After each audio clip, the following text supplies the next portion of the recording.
Hello and welcome to the Game Theory Podcast. I'm your host, Sam Vecenie. Today, Bryce Simon and I are here, and we are going to dive deep into our favorite players to watch this NBA season. But first, we're going to talk about the Denver Nuggets and the roller coaster that is the Denver Nuggets.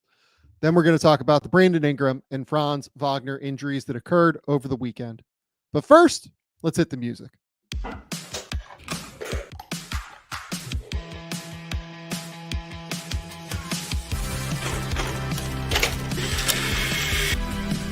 They do have a timeout. Decide not to use it. Way downtown. Bang! Bang! What's this gonna be? Wow! Are you kidding me? Hello and welcome to the Game Theory Podcast. I'm your host, Sam Vecenie. But if you watch the tape, what you will see completely orchestrated this game.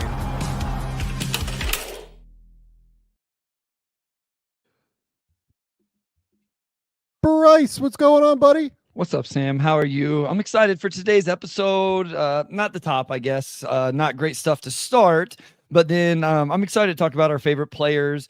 I'm going to take mine a little bit different direction than I think what yours are. So I think that will be fun to just talk through those things. And then excited for trivia at the end with GMAC. We finally get him back. So always a good Sunday afternoon when I can hop on and talk basketball with you and GMAC and all of our listeners and everybody following the Game Theory. Went over 14K. I'm excited for it to hit 15K, maybe before the end of the year. So things continue to grow. Thanks to probably mostly your film breakdowns, the late night Game Theory. So post Game Theory.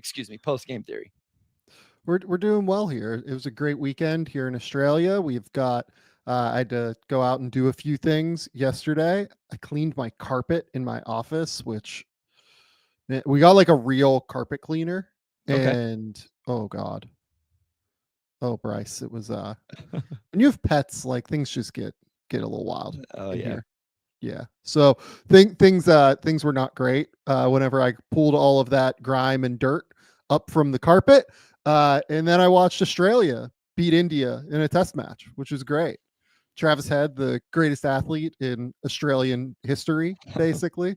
Shout out Travis Head, built basically like I am and just dominating cricket. Just an icon. When he gets out, just shouting F-U, C-word at the dude that like got him out. Just, you know, this is what we care about here in Australia. We want the absolute, you know, craziest people who come up in the cricket ecosystem and are just like irrevocably broken. Like I think my only knowing of cricket growing up was the dude in Ninja Turtles. Didn't he play cricket? Isn't that what that was? I don't know what you're talking about. This is amazing now. Somebody help me out here. What was his name? The guy that wanted to date April O'Neil. Somebody has to know what I'm talking about right now. You're talking about Michael. Isn't Michelangelo the ones to date No. April? Yeah, but there's a non-turtle guy in the original movies as well. What is his name? Oh God. Casey Jones. There we go.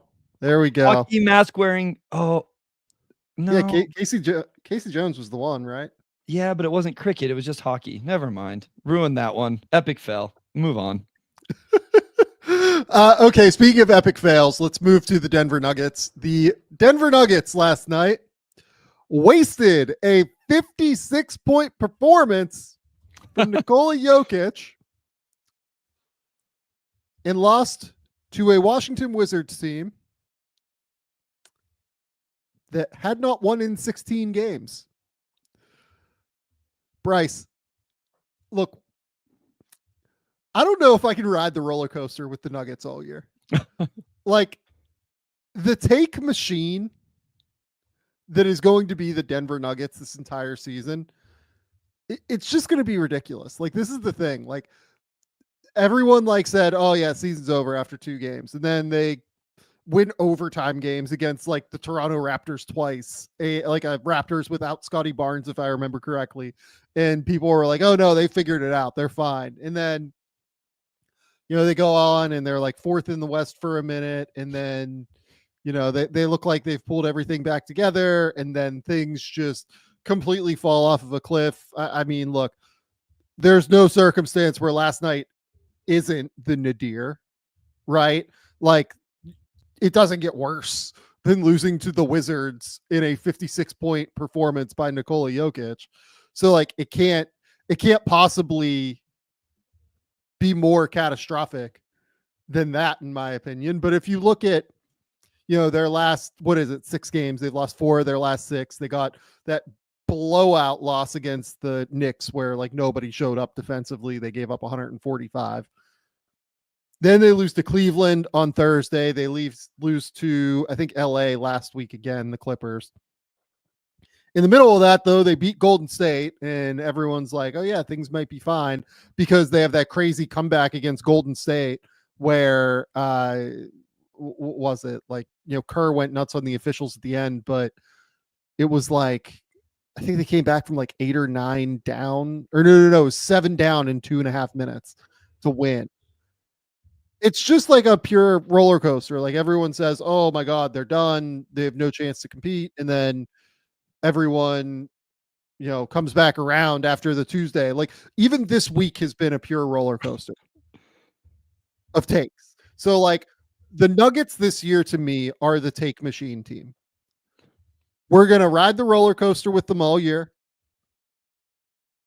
It's going to be, oh no, they're down. Like they just lost their first 2 games at home. They're up. They look fine. Oh no, they fucking suck. They're terrible. Like this is what it's gonna be the entire season with them. It's gonna drive me out of my mind. So 2 losses to start the season, followed by 2 overtime wins, a loss. I know you kind of went through it, but 5 wins, 2 losses, win, loss, win, loss, win, loss, win, loss, loss. Highlighted by that Wizards loss on Saturday that you mentioned, where Jokic has an incredible performance, but they somehow lose to a Washington Wizards team that is not very good. And I mean, I think just even looking at their stats, Sam, they're first in free throw rates, but guess what they are in 3-point attempt rates? The dead last. They have to be dead last in that. They don't rebound very good defensively, but they don't put the other, like they kill teams on at the free throw line because they're first in attempts or free throw rate, and they're third in defensive free throw rate. I mean, I don't know what to think about them other than Nikola Jokic is really good. I'm not trying to be like takey here. I don't know how I feel about Jamal Murray, and I realize I'm late to the party. I know how I feel. I think I'm out. Like I've said this. I think Michael Porter Jr. has to be the second best offensive player on that team. Like he's got to be the second option. Murray's got to be the third option at best. The bench still just isn't good. You called Saric out early on. That continues to be like not playable. They don't have a path to really make the team a whole lot better in season. They don't have a ton of assets. Russ is shooting 35% from 3, but barely over 40% from 2. It's just, they are getting good Christian Brown minutes. We've talked about that. I think this is what they're going to be. Like even if we don't want it, their defense, I don't think is that good. And their offense is really only good because Jokic is a unbelievable basketball player. Like we talked about how great he is. He's an all-time great. Nikola Jokic's on-off numbers are like college basketball star level hilarious. When Jokic is on the court, the Nuggets are beating opponents by 9.9 points per 100 possessions. They have a 125.9 offensive rating. When Jokic is off the court, the Nuggets lose their minutes by nearly 16 points per 100 possessions. And they don't score 98 points per 100 possessions. They basically go from being the best offense in NBA history to a 1995 level like catastrophe on offense without Jokic. It is remarkable how one single player is just like lifting this entire team For reference, the Washington Wizards are the worst offensive rating in the NBA. This is NBA.com by 2 points per 100 possessions, or by 2 offensive. And that is, what do you have there? Not is 7. That Jokic number right there, his offensive rating is 7 below what the Wizards are as the worst team in the NBA, 2 below the 29th team in the NBA. Like, just insanely poor. Yeah. So yeah, no, to me, like, the whole season comes down to, can Jamal Murray do anything at some point? Like, all due respect to Jamal, like, you know, I'm glad he got paid. Like, good for him. I'm glad for him personally that he got paid. He's averaging 18 points and 6 rebounds while shooting 42, 33, 80. His true shooting percentage right now is 8 points below league average. It's a significant issue for them. It's not like he's moving great defensively and is like making an impact there, right? The very obvious move, if you were the Nuggets, in my opinion, was if you felt uncomfortable about paying Jamal Murray, and given that they waited as long as they did, like, they didn't just automatically max him at the start of the offseason. They waited until, if I remember correctly, like right around the Olympics or after the Olympics. Given how long they waited, it feels like they didn't feel super confident. Which means, if you feel that way, you probably have to trade him this past offseason and see what you can get. Maybe other teams just like weren't interested, but I don't know. I think that before the Olympics, like, there would have been a market for Murray at the end of the day. Yeah. I just looked at, it looked like September 12th was the first thing that came up for the Murray extension. So that would have been, that was after the Olympics. Yeah. So Murray now has 4 years on top of the 36 million that he's owed this year. That deal culminates in a $57.3 million deal in 2028-29. Where, look, like, the money will be greater at that point, undeniably. But there's like a real case that this version of Jamal Murray might be the worst contract in the NBA right now. Like, if it's not the worst, it's up there, because you have 4.5 years left of this now. He needs to turn it around. If he doesn't turn it around, like, they're in a real problem spot at this point. Yeah, and I mean, I think the thing with Murray was always, hey, you know, the playoffs are going to be better, right? Like, you look at his numbers in the playoffs, and, you know, the points per games jumps to 26 a couple of those seasons. And even last year, I don't think he was great in the playoffs last year. He had some really good moments in the playoffs last year, I think. But the regular season numbers are down even from last season. The points are down. The assists are down just a little bit. But the shooting percentages, especially the field goal percentage, is way down. The 3-point percentage is way down. He's actually getting to the free throw line a little bit more. I just don't think he creates separation. And I know, like, no, he doesn't. That's not always been like his game, you know, like, he's not the twitchy guy, but still, like, everything about his shot diet is extremely difficult. And which is kind of crazy to think when you play with Nikola Jokic, because he makes the shot diet of everybody else on that team extremely easy. And for some reason, it doesn't seem like that happens with Murray. So I don't know. I've been worried about this. I'm worried about their defense. Most of my confidence in them rests with Nikola Jokic. The fact that Michael Porter Jr. has found the jumper. Christian Brown has been better. I think Aaron Gordon is a very good basketball player. But as far as them, like, really being contenders, I'm just not sure I believe in a team that I don't think is very good defensively and has zero depth. I generally agree with you. And by the way, it feels like Nikola Jokic also might be agreeing with you. maybe not specifically on Jamal, but Nikola Jokic, after their game against the Wizards, had some words. Let's go with shout out to Katie Wing, who got this reaction in my country where I'm coming from. After this kind of stretch, you're gonna get a paycheck that is a little bit less than usual. So maybe that's what we need to do. Maybe a little motivation in that way. And one thing was the name of the great quote, like being benched. Being on the bench. I think that's a really good motivation too. Reaction. So yeah, Nikola Jokic, it does feel like it's starting to wear on him a little bit. Let's go with, because I feel like he doesn't often do stuff like that. Yeah, where like he'll just be like, no, like we gotta, we gotta do something here. It feels like so. If he's already talking about sending people to Serbia and not paying them, not even though he's clearly joking there, I do think that I think that the bigger point for him was not that. It was, well, the bench can be a great motivator.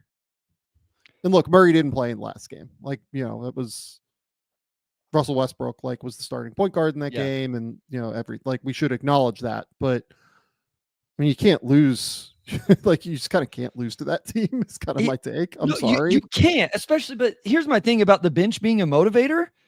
Sure. With the Memphis Grizzlies, whenever they have a real dude to put in. That's the other thing too. Yeah. Or the Golden State Warriors or the Oklahoma City Thunder, or, honestly, even the Boston Celtics who, okay, Luke Cornett, you don't want to play hard tonight? We'll put in Keita or Tillman or somebody like that. Oh, you don't want to play hard, Russ? I guess I'm not saying Russ doesn't play hard, because if there's one thing Russ does do, it's play hard. But Russ, you're not playing to the standard we want, or we're going to put in Trey Alexander. And listen, I love Trey Alexander, but it's not the same level as the best teams the most of the best teams in the NBA in terms of depth. So I agree with Nikola Jokic and what he said. I just don't know that Michael Malone actually has the ammo to say, hey, you don't want to do this? I'll put this other player in, because if I'm that guy, I'm saying, okay, good luck. See if it goes any better than what I'm giving you. Yeah, no, I agree. Look, I don't know what's going to happen here. I know that we're going to keep overreacting to everything with the Nuggets this year because they have Nikola Jokic, and it feels like everyone on other teams now is going to, every fan of other teams is really going to press this pressure point now, because guys like Luka, guys like, Shai Gilgeous-Alexander, guys like Jason Tatum, guys like Giannis, Giannis has won MVP, but these guys haven't won MVP yet because Jokic has won MVP. And I think that people are going to be on the lookout for this team faltering and being in the middle of the pack of the West as opposed to near the top of the West as a way to pry into the Jokic MVP case. And look, maybe it can be as simple as Jokic doesn't win MVP this year if they are in the play-in tournament, even though he's very clearly the best player in the league.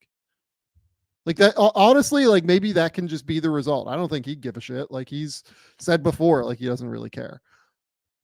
Maybe that is the answer here. Maybe that is just what happens.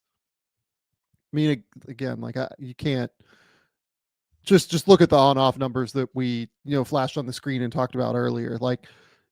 They beat opponents by freaking 10 points per 100 possessions when Jokic is on the court with this team, with Jamal Murray, who can't move right now, with, Michael Porter Jr. is the second option, with Aaron Gordon being able to play half the games or something like that so far this year. Yeah. And then with this bench group that just hasn't, been able to do anything. So maybe it is kind of that simple where we just say, you know what? Sorry, those are the breaks. We understand you're still the best player in the league, but we're going to give MVP this year to one of the guys that, like Shai, who's going to be on the number 1 seed, or, Luka, who's going to be on a top 3 seed in the top 4 seed in the West, whatever Mavericks will finish. or Jason Tatum, who's been awesome this year as well, or Giannis, who's, probably the second, the guy that I think is second most likely to win MVP right now. He's been unbelievable this year. So, but again, like Giannis, the Bucks, are in the process of figuring things out. Let's go with they're at least 7th in the East, whereas the Nuggets are 9th in the West. Yeah. No, looking at their schedule coming up, I feel like there could be a lot of 500 basketball in their future. They play the Hawks, who have been fun to watch recently, the Clippers, we've talked about them defensively, the Kings, but then they get the Blazers, Pelicans, then 2 against the Suns, the Cavs, then you get the Pistons and the Jazz. Like, it just kind of continues. I just wonder if we're going to ride this roller coaster, to your point, how you started this off, where like they're just, maybe they'll knock one of these teams off, like they'll beat the Cavs, but then they'll lose to the Pistons the next night or something like that, which we'll see. I think I'm going to go to that game. That's Denver's the closest NBA team to me. So I think I'm going to go check. Me and the wife are going to go check that one out on the 28th. So love it. You guys are going to have a blast. Okay. Before we get to the injuries from over the weekend, we're going to shout out our good friends over at PrizePicks. PrizePicks is the best place to give real money sports action. With over 10 million members and billions of dollars in awarded winnings, PrizePicks has made daily fantasy sports accessible to all. We love PrizePicks here at Game Theory because of how easy they make it to get real money sports action.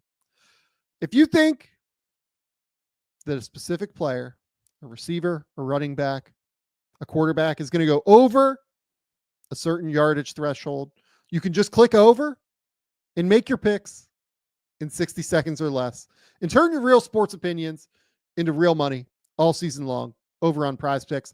Download the app today and use the code Game Theory to get $50 instantly after you play your first $5 lineup.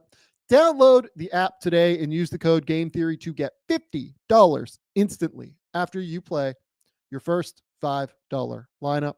PrizePicks, run your game. This episode of the Game Theory Podcast is also brought to you by BetterHelp. The holidays are here, and there is nothing better than spending time with your family while being cozy and watching a movie on your couch. Another way to bring yourself some comfort is therapy, because therapy is a way to make sure that that comfort never goes away. Here's a reminder to be good to yourself and keep that cozy feelings of the holidays year round. Look, I'm somebody who's absolutely been to therapy in the past, particularly when I got diagnosed with ADHD. I tried to figure out just how to understand myself and understand how my brain works a little bit better. It particularly kind of helped me understand like how to put boundaries on my interests and things like that. So if you're thinking of starting therapy, give BetterHelp a try. It's entirely online and designed to be convenient, flexible, and suitable to your schedule. Let the gratitude for yourself flow with BetterHelp. Visit BetterHelp.com/Game Theory today and get 10% off your first month. That's BetterHelp, BetterHelp.com/Game Theory. Final sponsor of the day is going to be our good friends over at DUER. It's the best feeling in the world when your clothes look good and when you feel good and when you can comfortably wear them all day long. That's exactly how I feel about all of my clothing from DUER. I absolutely love my DUER jeans because they are relaxed, lightweight, stylish, versatile, whatever situation you need for jeans. DUER absolutely has you covered. There's something for everyone for any occasion. And plus, DUER is committed to sustainability. They use recycled materials and plant-based fibers whenever possible for natural breathability, softness, and moisture absorption. These are clothes that you can feel good about purchasing. You know that I absolutely love my DUERs. And now it's time for you to get your own.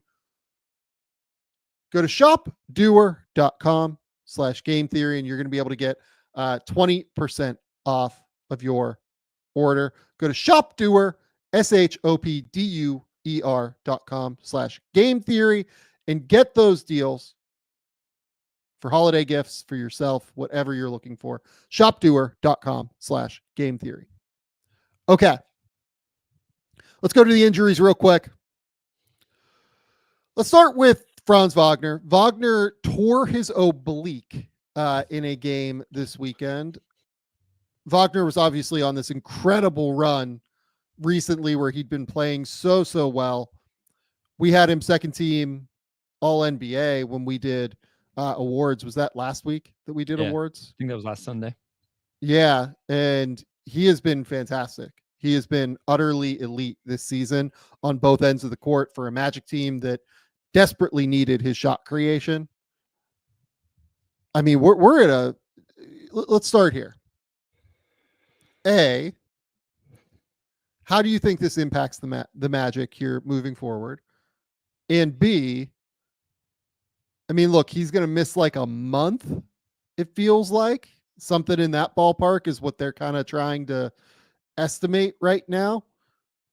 So if you look at their schedule, a month from now, that's 1, 2, 3, 4, 5, 6, 7, 8, 9, 10, 11 games. Plus, if they go a little bit farther in the in-season tournament, which they are still in with the NBA Cup. So that's probably like 12 or so games. I mean, can he still make all NBA at that point? I mean, I don't know, but let's start with the Magic and maybe kind of go from there. Yeah, I'm worried now. I mean, whenever Paolo got hurt, we talked about this, and I think they've exceeded what I thought they were going to do during this stretch without Paolo because Franz has been so good. And that's why. And here's why, like, this team could, I think they could be, a couple wins over this stretch. Now, Paolo, October 31st, it was reevaluated in 4 to 6 weeks. So we're getting close to that.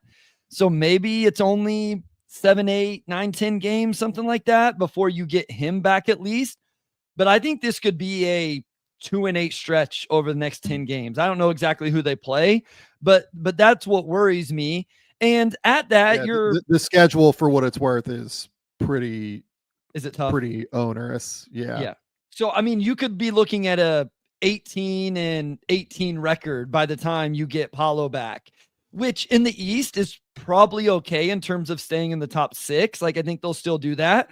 I just wonder how much ground they lose with the top 4. Like, you're not catching Boston and Cleveland at that point. I guess it depends on what the Knicks do. That would be my biggest thing for Orlando is, do you fall back so far? Does somebody else really make a run? Like, do the Hawks go on a run or something like that, where you put yourself in a tough spot to be the 4 seed at least? So that's what I'd want to try to stay in range of. But the biggest reason is, Sam, this team is 25th in offensive rating with the way Paolo played in his 5 games before getting hurt and the way Franz played in the 20 games after Paolo got hurt. And nobody else on this team takes more than 10 shots a game other than Jalen Suggs. And he's inefficient on those shots right now anyway this year. Yeah. They have nobody else to create. Like, I think is Cole Anthony got to, I feel like you got to find somebody and thrust him into that role. They're going to have to play a lot of Cole Anthony, I think. That was my first thought was, I know he hasn't been great for them this year. He kind of fell out of the rotation, but I don't think you can just start going to KCP or somebody like that and be like, hey, take a bigger offensive load. I think you go to Cole Anthony and say, hey, see if you can just go on a crazy stretch here for 10 games and give us 20 a night for 10 until we get Paolo back. But I think it's going to be rough. Can you stay close enough that you get yourself back into the top 4 when you get healthy? So couple of immediate thoughts here. First, their schedule, they are 16-9 right now.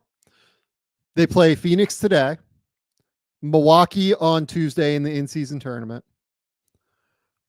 Then Oklahoma City, Miami, Boston, Miami, New York. What the hell? That is 7 games where I honestly think 0 for 7 is a real possibility. How can you talk yourself into a win in any of those games? I love the Magic. Yeah. I love their defense. I love their bigs. I can't talk myself into them beating any one of those teams. Yeah. Then they ease up. They get Brooklyn, Detroit, Toronto, Utah for 4 straight games, which is great. Maybe you could get 2 out of 4 in that stretch. And then at the start of the January, it heats back up again, and you get New York, Minnesota, Milwaukee, Philly, Milwaukee, Boston, Denver. Gosh dang. Like, man, that's rough. Like, I think we could be looking at a 16-16 mark here, which would suck with how hard they have fought back if Paulo does not return. Here is what my other immediate thought was. Does this press them into going to make a move for a guard? Okay. Because look, we always talk about that December 15th date, right?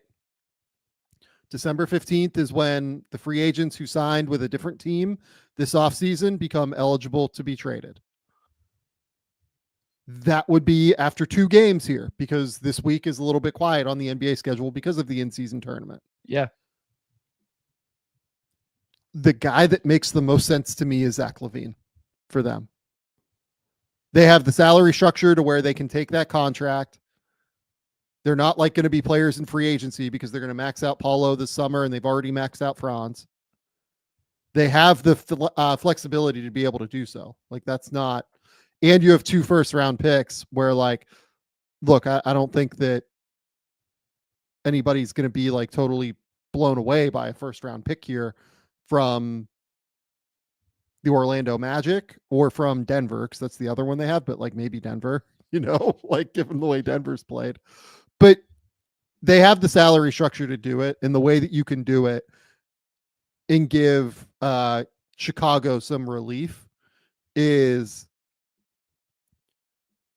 you can do, I think it's like LaVine for Jonathan Isaac, and then either Kentavious Caldwell-Pope, if you wanted to get off of the Caldwell-Pope deal already because you think that's not going well, or you could do like Gary Harris and Jet Howard or something like that if you wanted to like just get off of the Howard deal already, right? Like Jonathan Isaac has that funkily structured deal where he has $15 million.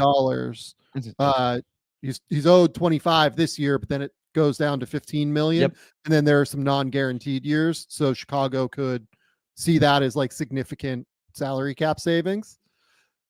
And then Gary Harris has a team option for next year. So that's, $7.5 million more in savings. And then if they like Jet Howard, like maybe you decide, hey, we'll take a flyer on Jet Howard as the player that we like. Maybe it's a couple seconds on top of that. Maybe it is like a late first rounder, whatever it is. But like basically you can do one of KCP or Isaac, I believe. And if I was Chicago, I would want Isaac instead. So one of KCP or Isaac, Gary Harris and Jet Howard. So that's what LaVine.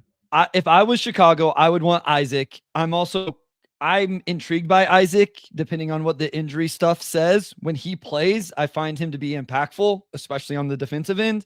So it would be him, match the salary, and then I would want another real asset of some kind. I assume Orlando's not going to trade me like Anthony Black or somebody like that, right? You're not going to get one of their legit young players. You're probably not going to steal Tristan da Silva away from them. No. So then it probably becomes a draft. No, I would imagine Orlando would give up one of its 2 first rounders this year as opposed to those guys. Silva or Black or whoever. And the other thing I do just want to note real quick, Jonathan Isaac isn't eligible to be traded until the 6th of January as well, which is the joke that we made last time. That's a little bit funny, but like you could try and do like KCP right now or in 7 days if you wanted to, something like that.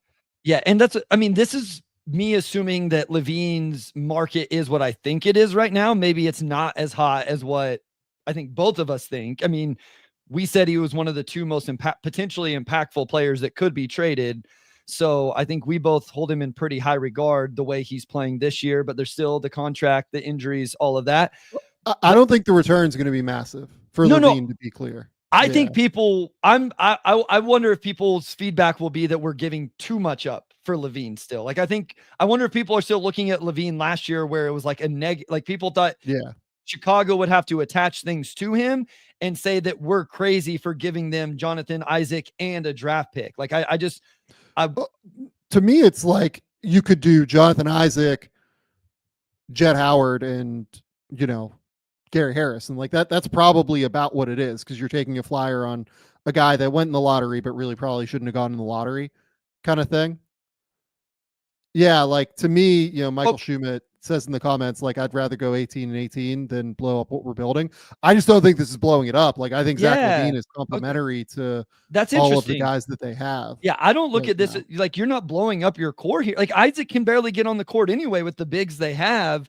And listen, like, Magic fans may disagree. I've expressed how I feel about Jet Howard, so I just don't think. The other thing is KCP hasn't been what they thought he was going to be, at least offensively. Right. Now defensively, sure, but he's shooting 30% from three right now, under 40% overall, which is going to happen whenever he's mostly a 3-point shooter and it's that low. I don't know. I think Zach LaVine is good. I think the risk you're taking here is obviously the injury stuff. I don't think that's blowing it up. So if we're talking about, in a couple or like in a week or two, we do this move, right? It has to be KCP, right? And if I'm the Bulls, like, honestly, if I'm breaking up the LaVine deal into KCP, Gary Harris, and a, guy in Jet Howard that, I don't love, but whatever, right? Yeah. I think that's like kind of interesting, because I think they can easily move KCP again, like very easily before the deadline, because I think there would be teams that will want somebody who can be like a 3-and-D guy on literally on multiple title teams at this point, even if he hasn't found his footing yet with Orlando. I think you could pretty easily move that deal still. So, and it's way easier to move him than it is to move LaVine, like, undeniably. So yeah, like maybe it is just like a simple like KCP, Gary Harris, Jet Howard swap for LaVine. And if I'm the Bulls, I'm looking at that like, hey, we're getting off the LaVine deal. We're breaking it up into multiple pieces. We can then flip KCP for something else, and we're taking a flyer on a guy that went in the lottery who's probably more of like a late first round pick. If I was the Bulls, I would not do that deal based off how I've seen Zach LaVine play this year. But I also don't know the fullness of his medical situation and realize that, like, you could be playing with fire if you continue to hold on to him. So I think Zach LaVine's been really good this season. And he's been awesome. He's been really good. And so I would struggle with that, but it also depends on what, like, this is a bigger conversation we don't need to get into right now. Like, are they going to get off of Vooch also? Like, are you actually going to go down this path that you should have gone down, a year and a half ago or whatever? And so that would be part of it all, because they freaking need to sell high on Vucevic right now. Like, if anybody will take that man, they need to do it right now, because whatever his worth is right now, it'll never be higher, because that man is scoring the basketball at a crazy level. So they need to capitalize right now or in 7 days. Totally agree with you. So look, if I was Orlando, that would be probably what I'd be trying to do. Is I would probably be trying to go get LaVine, but I like LaVine more than other people do, I think. And I don't think that upsets the roster whenever those two guys come back. Like, agree.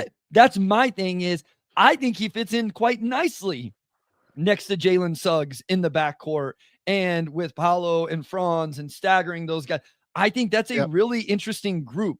The biggest thing, and it always is this, is the injury concern with him. And I understand anybody who doesn't want to touch him because of that. I don't think it's just like a Band-Aid. I think it could then work into something really, really nice for this team. Yeah, your core is then Suggs, LaVine, Franz, Paulo, all of the bigs that you still have. You still have your big like core of Wendell Carter, Goga Bitadze, Jonathan Isaac, if you do the Mo KCP Wagner thing, and you still have Mo Wagner, right? Like, and Anthony Black and Tristan Da Silva.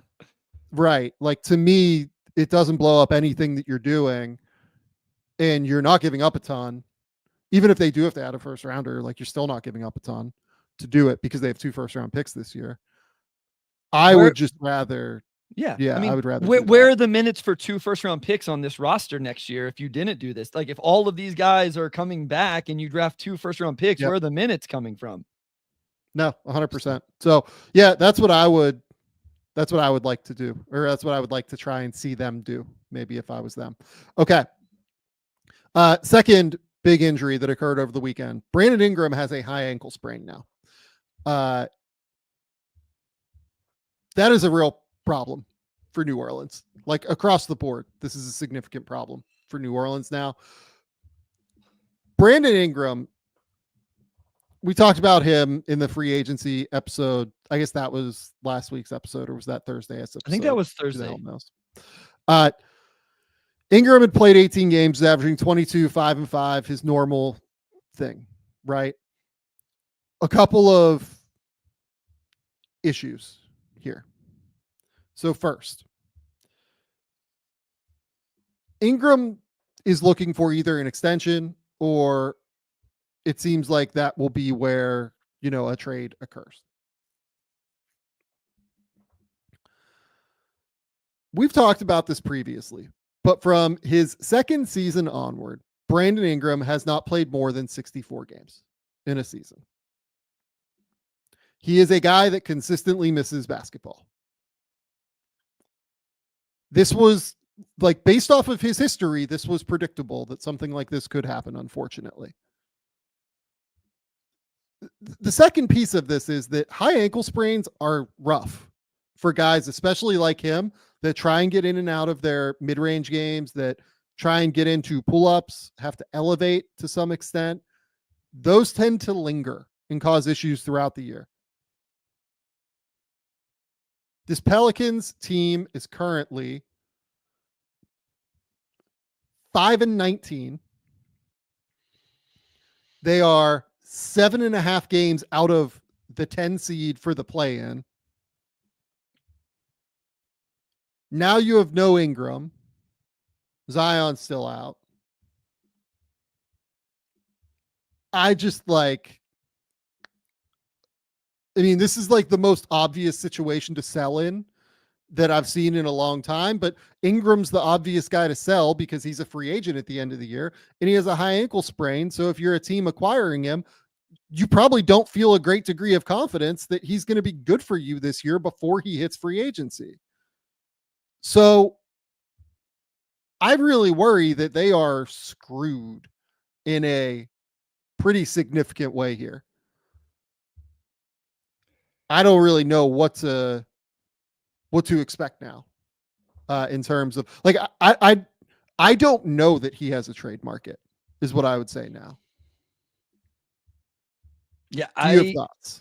No, I don't. We've talked about this. I feel like a broken record whenever I talk about Brandon Ingram. I like him as a player. I think he's super talented.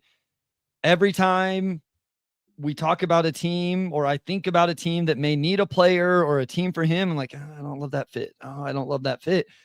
Including in New Orleans, I don't love the fit. So this is one of the more fascinating situations I'm seeing to play out. And it has to play out soon. Like, we're getting fairly close to this. I mean, we got 2 months, but it's going to start. We're 2 months away from this, like, really becoming a problem. Yes, because then it gets real interesting if he stays there, not, all of that. And then he hits unrestricted free agency. We've outlined all the teams that don't have cap and the few that do. And where would that make sense, or where would it not? I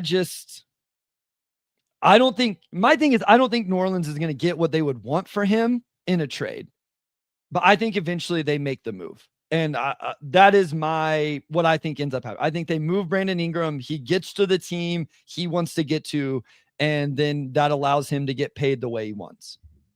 Yeah. So any team that's acquiring Ingram at the deadline would have to be doing so with the eye of extending him, or like just signing him in free agency, I guess it would be at this point. Yeah. And using his bird rights to do so. I don't know who that team is kind of my thing. Like, yeah, I don't know who the team is that's going to be like, let's like lock in big money to Ingram. I mean, like, Brooklyn could use like a scorer, but I don't know. I'd rather just like give Cam Jones money, or Cam Thomas money, I think, at this point, than Ingram. Like, I don't know I don't know who the team is. Go through the Pistons thing, because this continues to come up on my end now, and why you don't like it for Detroit. Because him and Cade Cunningham and Jaden Ivey all like to operate in the same spots. And I think people don't understand, like people for other, like that are fans of other teams, don't really understand how on ball Ingram is. Like Brandon Ingram tends to be like a guy who stops the ball. Yeah. Pretty regularly. Yep. Like he will catch, survey, attack, get to the mid range, pull up, catch, survey, jab step, 3-pointer, catch, survey, drive, and pass sometimes. Like he's not a selfish player, but he is a guy that like slows down your offense in a real way. He's also not a great defender. So I don't think that works at all with Cade Cunningham. Like not even a little bit to me. I mean, I just go through the teams here. Like some of the ones I even, I started to stop at, like, I thought about the Warriors, but they don't want a ball stopper. Like that's why Kuminga is in and out of work in their offense. Yeah. The Clippers was a team I identified this offseason, but I think they've kind of figured their thing out because Harden gets to do Harden things. Norman Powell has been unbelievable. I mean, maybe if they got real serious, like they really think they can go for it and they have a real chance, but I don't know that they need to make that move. I think the Clippers should probably just, hey, we're pretty competitive. We're feisty. We're really good defensively. And hopefully James Harden and Norman Powell stay healthy all season. Also, my guy, Jordan Miller, getting some buckets and burn there. There's not a Minnesota thing that makes sense. So like a team I thought of was like San Antonio. Maybe if you wanted to like go get another creator next to Wemby. Steph. But if I'm them, I think I'd kind of just rather like let that rock a little bit. I'm with you. I mean, if you're San Antonio, then you're doing that for a long term. Like, hey, we're going to come back next year with Steph, Bi, Wemby, Vassell, Sohan, and feel pretty good. Like, I suppose that kind of makes sense. Like it blends together decently, that 5, and then you fill out the second unit. Maybe. I think the other thing that always comes back here, like at least with Levine, the money, like what it is and you also know there's only 2 more years of it after this year. I assume BI is not signing for anything less than 4 years, right? So like, and what do we think that contract, what do you think? What's he looking at? Like that's the other part of I don't know if he gets 4 years, just to be completely honest. Okay. Because the injury questions, like the injuries again are a very real thing with Ingram. Yeah. He doesn't have like serious injuries. He just consistently picks up 15 to 25 game injuries every year. Yeah. So look, it might be a 3-year deal. He is somebody truly, it wouldn't stun me if he signed like a 1-year prove it deal somewhere and was like, okay, no, I'm just going to go and like show that I can do this. But I'm not totally sure what I don't know who the long-term team is for him.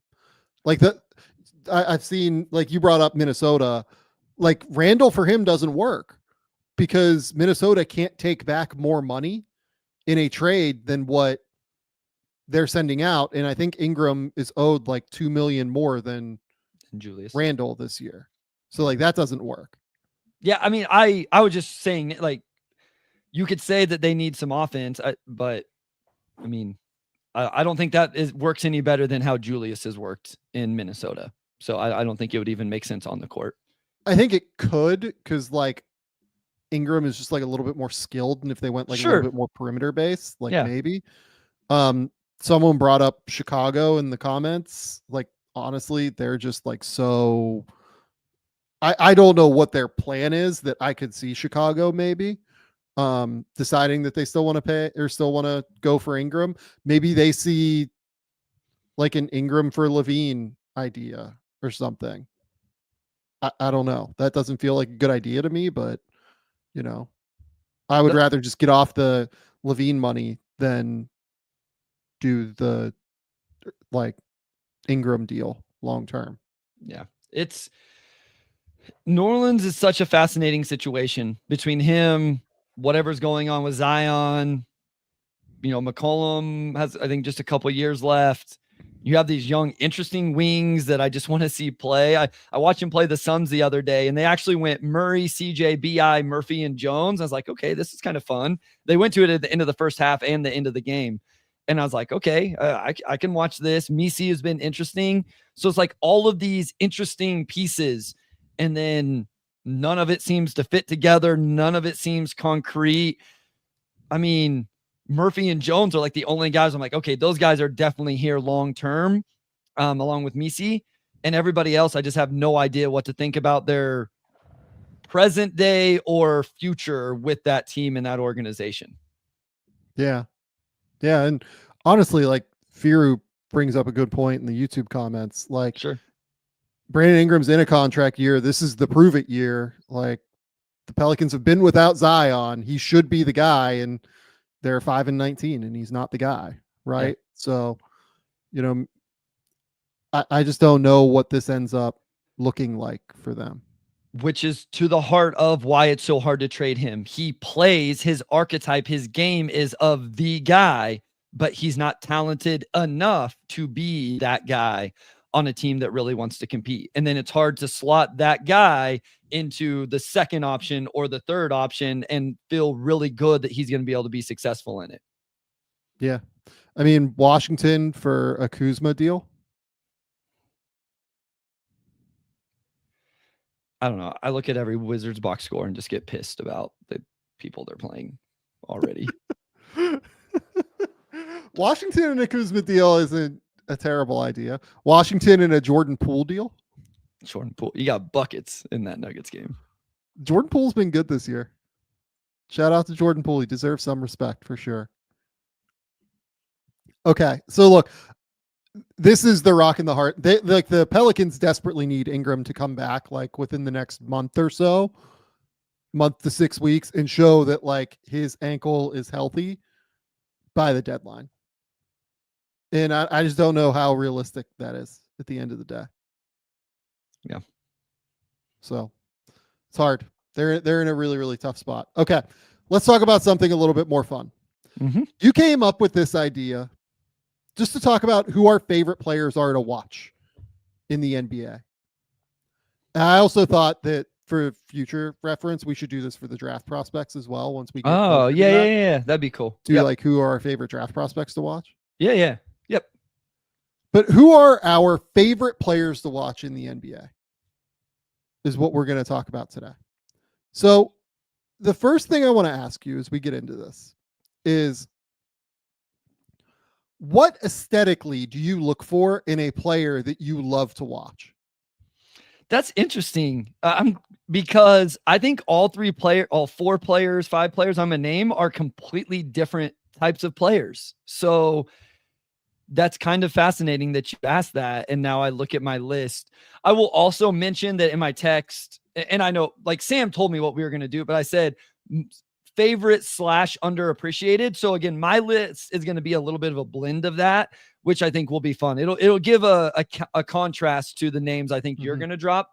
I will tell you the teams that I am not overly, or the players I don't overly enjoy watching is the physically dominant players. And it's nothing against those guys, but it's like, it's guys that I think really win on skill a lot of time and the fluidity in which they play and some of that stuff. So like, listen, I don't want to hate on LeBron, but I've never just like loved watching LeBron play outside of the passing. The passing is unbelievable. Like I love that. Giannis isn't a guy that aesthetically is a guy I really enjoy watching play. Like stuff, I appreciate the greatness.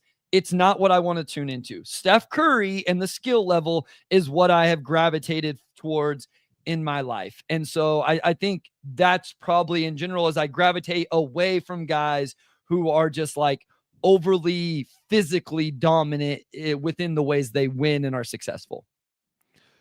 I think that what I figured out that I gravitate toward within this conversation is intelligence. Okay. Like basketball IQ. Love it. And guys who process it super quick and have like a lot of skill. I think skill is like a really important thing here. Like I'm going to pick a guy that everyone's going to be like, you are out of your mind for having on this list. but I think he's like one of the 2 or 3 smartest basketball players I've ever seen in my life. And I kind of want to talk about why I love watching it, and like how watching him like almost makes me learn basketball and what's Sure. important within basketball, kind of. But yeah, like I think that like basketball IQ is the thing for me. The more that I dive into this, like I just truly love these guys that are just basketball savants on some level. So let's kind of talk about that. And the first thing that we want to talk about here is actually that this first part of this segment is brought to you by Robinhood, and it's going to be our bearish or bullish segment here. And obviously we are bullish on this player that we're going to talk about. It is Ja Morant is my first player that I truly love watching play basketball. Ja Morant to me is the best blend of basketball IQ, intelligence, and athletic excitement, and like just sheer, I don't know what I'm going to see on like a play-by-play basis athletically. The way that he hangs in the air, the way that he explodes past people, the way that he can just thunderously dunk on dudes when necessary. He did, like we talked literally on Thursday about how this guy is not going to dunk. That's what he said. And what does he do this weekend? He throws down like a reverse dunk. Who was it on? I can't remember. Porzingis. And it's just like, what are we doing? It was on the Like, Celtics. The funny thing was, unbelievable. In the first half, I just finished watching that game actually before we started recording. And in the first half of that game, he gets a transition and doesn't. He like does a layup. And then he gets in the half court and he gets along the baseline. It's such a sick finish. But yet the body control with Ja is unbelievable, along with the athleticism, the speed, the nuance. I don't think he ever gets enough credit for just the change of pace and the nuance that he plays with. Everybody's like, oh, he's so twitchy. Yeah, but he's more than that. He goes to his left hand for finishes. He is a very, very exciting player. And I think the body control is so undervalued, not underappreciated. Like I think it truly is underappreciated with him. And I'm glad that's the first thing you led with. But then here's the other thing that I love. I think he is such an underrated, high IQ, intelligent basketball player. It's unbelievable. Like, it's truly, genuinely unbelievable to watch him create angles. He's so under control of his body, to your point, to where he's capable of throwing these live dribble passes with both his right and his left hand. Yeah. He throws passes in the air, live dribble, left hand, with such velocity that like it breaks my brain on some level. But then also he has the creativity to create those angles to be able to throw those passes. The way he thinks through being able to create those angles is an unbelievable talent, is an unbelievable skill. It's what makes him one of the 3 best passers in the league as well at this point. He is, watching him think through his attacks and his drives, like he is not just the explosive player that will throw down a reverse on KP, right? He's patient. Like he uses, despite being like 6'2", 175 pounds or whatever, he uses his body to keep guys in jail on his hip as well as any guard in the league, because he's trying to be patient and trying to open angles as a passer and playmaker. He is unbelievable. He is by far the player that I think I enjoy watching the most in the league when everything is like going right for him, because there's such a blend of the IQ and the special handle and the special leaping ability and the speed and all of it. Like Like if he could shoot, he would be like an upgraded Allen Iverson to me. Like if he could really shoot it, he can't shoot it, so he's not that. But like watching him play basketball is like truly special to me. Yeah, no, he's really good, and the athleticism and the way he just glides is very aesthetically pleasing to watch. Like, to be honest, like his athleticism is very, very, like, it's just very fluid and smooth. But again, I'm glad you took this time to highlight the nuance of the way he plays the game, because I think sometimes that athleticism can allow it to be overlooked. Yeah. With Robinhood Gold, you don't need a silver spoon to eat up the financial favors of the 1%. Now the resourceful individual with Robinhood Gold can earn a very liberal 4.5% APY on uninvested cash and be rewarded with a handsome 3% retirement boost on IRA account contributions. Robinhood Gold provides the privileges of the high net worth for any net worth for just $5 per month. The new gold standard is here with Robinhood Gold. Sign up at robinhood.com/gold. Terms apply. For product specific disclosures, visit robinhood.com/gold. Investing involves risk. Rate may change. Gold membership is offered by Robinhood Gold LLC. Okay, Bryce, you are up with your first player. Yeah. So again, I want to be clear for everybody. I eliminated like all stars, MVPs, all NBA type play. Amazing. Yeah. No, I mostly went with those. No, that's why it was perfect. It's going to be a great contrast. So these are all kind of, again, I kind of played in I think these guys are undervalued, along with I truly enjoy watching them play. So my first one is Jalen Johnson of the Atlanta Hawks. Yeah, I have fallen in love watching this dude play. His passing, I don't know. He's top something like as a wing forward passer in the NBA, but it's fairly high.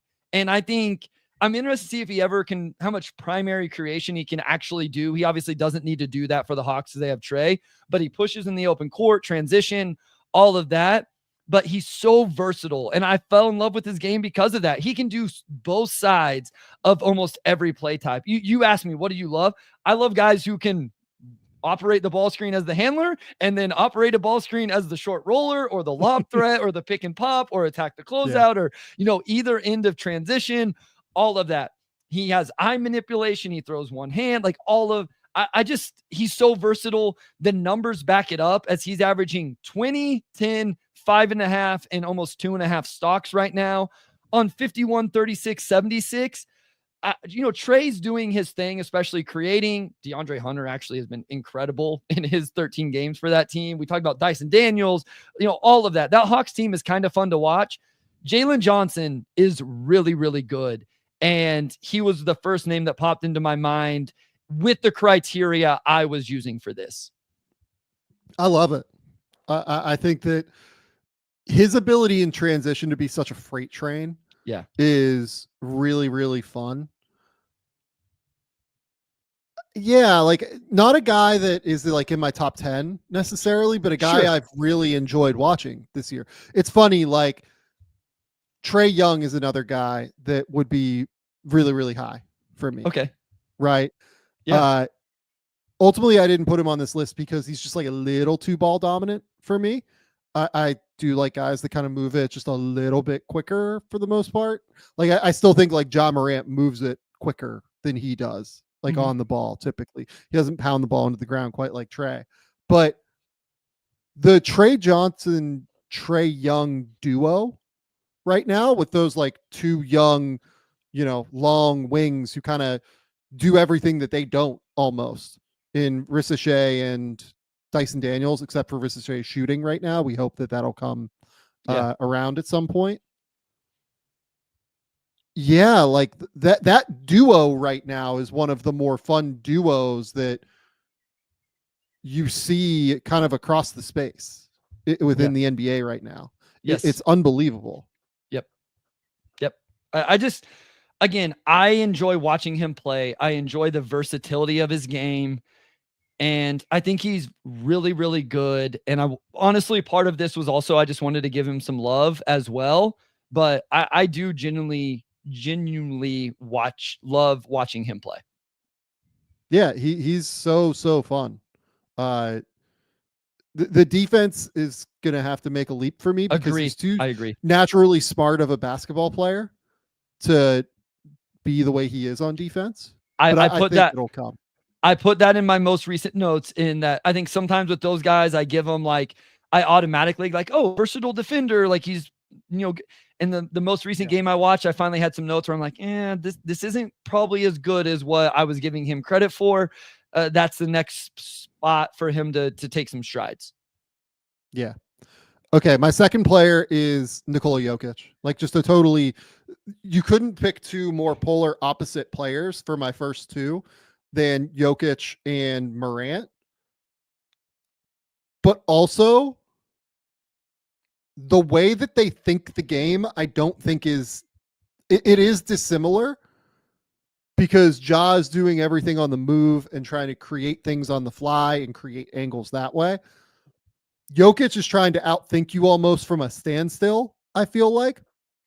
Watching the Washington game from last night, right? Like the fun things with him are the moments where he just like has this innate understanding of timing and of what defenses are going to do and how they're going to attack him. So like in an empty ball screen, for instance, he knows exactly when an on-ball defender and a drop defender are going to decide to leave and have one of those guys recover back onto the guy rolling to the rim or the guy popping to the 3-point line. And he'll time that perfectly and just hit a pass immediately. So like in the first quarter last night, he just drilled this pass right at the rim to Christian Brown, who had gotten behind Jonas Valanciunas. And as soon as Jonas like went back to recover, he just immediately zipped a pass right to Christian Brown, and Jonas had no chance to get back, right? The synergy that he has with Murray previously, but like everybody on the court at once is unbelievable. And then, oh, by the way, like he's a 40% 3-point shooter this year. The shot goes on and off, but he'll just take you on the block and dominate if he has to. Like he will literally just post you and put you into a blender with his footwork and all of the up fakes. He'll Sombor shuffle you. Like he'll get to like these crazy 1-footed fadeaways from different angles. Like there's no more creative player at creating space for himself, I think, than Nikola Jokic. Because he doesn't have the tools to do it necessarily, like the physical, speed to do it. But he has everything else, the footwork, the intelligence, the fluidity, that like all of that comes in. And I love the way that he's able to think through different offensive actions. That's a really good point, that he's able to get these things done without the athleticism. So you think about how he has to think through it and the way he has to be able to create and the nuance he has to use with his footwork.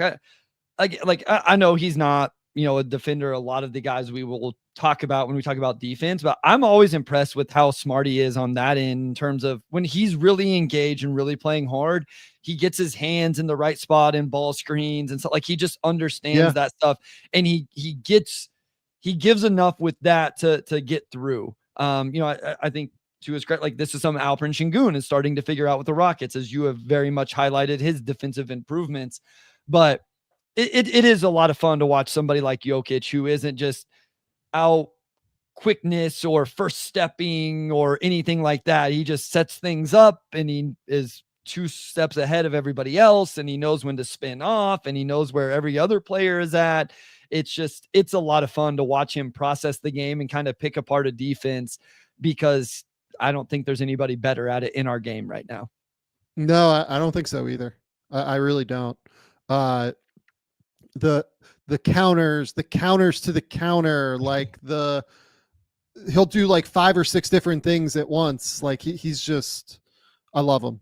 I love watching him. I love everything that he does. He is by far, to me, the most interesting player to watch in a half-court setting in the NBA right now. Yep. Bryce, you are up with your second player. Well, nothing like going from Nikola Jokic, the multi-time MVP, to Malik Monk. Malik Monk is one of my favorite players to watch. It was funny as I put this list together and then went back through my notes. Again, I had put on Jalen Johnson's, all of a sudden has become one of my favorite players. I didn't. And then as I looked back through Malik Monk, probably one of my top 5 players in the league. He's an absolute bucket, Sam. I love the way he scores. He can do it in a multitude of ways. He can play off the ball. He can come off DHOs, hit up pull-up jumpers. I think his passing is very underrated by most people. Maybe not. I should give fans, more credit. Maybe they do understand how good of a passer is. He averaged over 5 last year. He's right under that this year, while cutting down his turnovers, shooting 47, 39, 86, averaging 16 a game for the Kings. Listen, I'm not going to sit here and say this is like a two-way wing that's just, a difference maker on both ends. But just in terms of watching somebody run around, and here is where a trend will start, because another one of my players is a somewhat similar archetype in at least build and the way they move off the ball. But I think he's fearless. I think he can really score it. He is athletic, and I enjoy watching him play. And so Malik Monk, that's my second player. I think Monk is one of those guys that like provide hope for lottery picks that don't work out in their first spot. Yeah, sure. So that's the story's part of it as well, right? Like Charlotte, LA, now Sacramento. He had never scored the ball this way, and then he gets to Sacramento in the last 2 years. All of a sudden, he's really figured it out. He had a couple good years before that, but still, like to your point, he is a little bit later in his career. Well, I just really didn't enjoy watching him in Charlotte either, is the thing. I totally agree with you. Like, I love watching him in Sacramento now. Like, he's this really fun, like explosive, volcanic player. But in Charlotte, like, he was super inefficient and like didn't make decisions quickly and got to the NBA so early. Like, I think he was 19 for like a majority of his rookie year. And it just took him so much time. And it took him a long runway to figure out how to make plays, basically, with the ball in his hand, really. And now in Sacramento, like, again, like, he's having, if not a career year, like damn near a career year offensively. Like, he's been fantastic. He's improved his passing by leaps and bounds, since he has gotten to the NBA. Like, he's like a pretty real passer now, I think. Yes. It's not just, him getting downhill and trying to dunk or trying to get to a step back, like all that stuff. Like, he was so fun. Like, he's a different player now too than when he was coming up. Like, I remember when he was coming up, like playing for those Arkansas, like AAU teams, he was so physically strong through his lower half, even when he was that young, that he'd like jump off of 2 feet and just throw down these massive dunks all the time in AAU games. And there's just like a lot more skill to his game now. Like, he's drastically improved in that regard. And those are always the fun ones to me. Like, the guys that get to the NBA being like athletic marvels, and Malik Monk like truly was an athletic marvel when he got to the NBA, realize they don't really have the skill level that they need, and then figure it out kind of on the fly. Right. Yep. So yeah, that was really good. Okay. I'm double dipping for my next one. 2 guys on the same team. Okay. 2 sides of the ball. Okay. Stephen Curry and Draymond Green. Love it. There's just no more exciting. Like, I don't even know how much time I have to spend on Stephen Curry. There's just no more exciting thing in basketball than Stephen Curry getting nuclear hot from 3. And he's coming down. He drills 2 threes in a row, gets the ball at half court, and that he's going to shoot it. It's just, how does he shoot it? Right. And he drills that one, and then they deny him the ball coming out, after a make or whatever. And Draymond brings the ball up, and you're just thinking the whole time, wait, how's he going to get it back? Because he's going to get it back. Yeah. What are they going to run? How is he going to find it? Is he just going to go and get it from Draymond like 45 feet away from the rim? Are they going to double him? Does it matter if they double him? Like, there's no more thrilling moment in basketball than when he is just unconscious and that there is nothing that the defense can do about it, because he's the best shooter who has ever lived. Ever. That to me is like, just,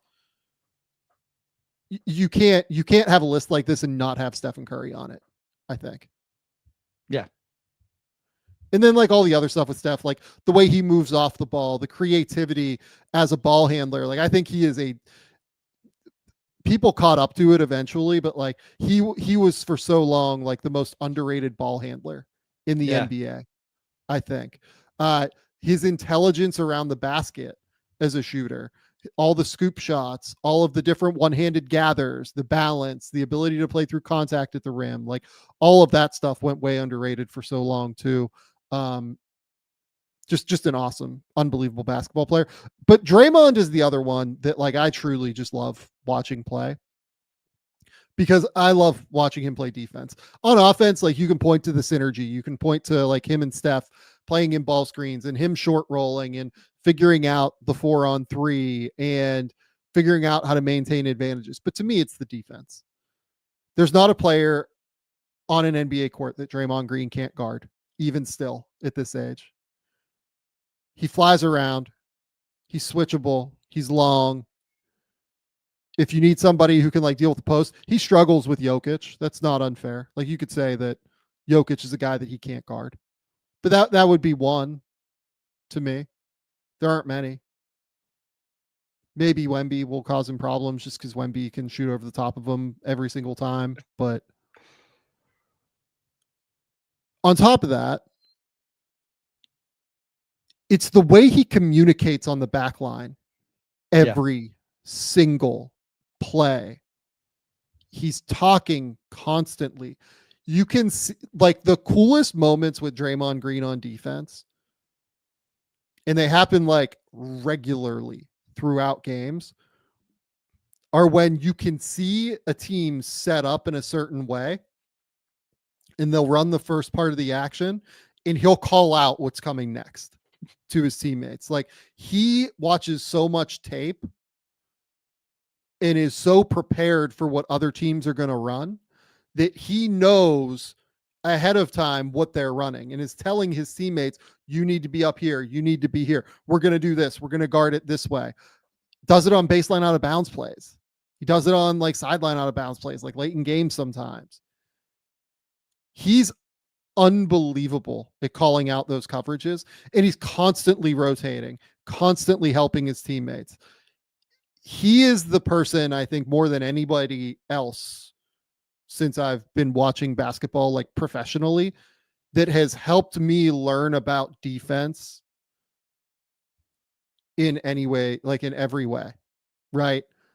Like I remember when, you know, PJ Washington was coming out of the draft, like in the draft, right? And people would be like, oh yeah, PJ Washington, like he can be Draymond Green. And I'm just like, he can't. And I love PJ Washington. PJ Washington's been unbelievable. I've loved watching PJ Washington this year. But the difference is that PJ is like a smart basketball player.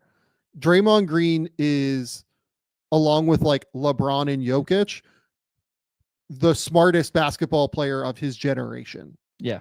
Like he is in that top 3, top 4, top 5 echelon of player. Whatever you think that is. However many you want to include, he's in the top tier. And like not everybody has that. He has that. That's the difference.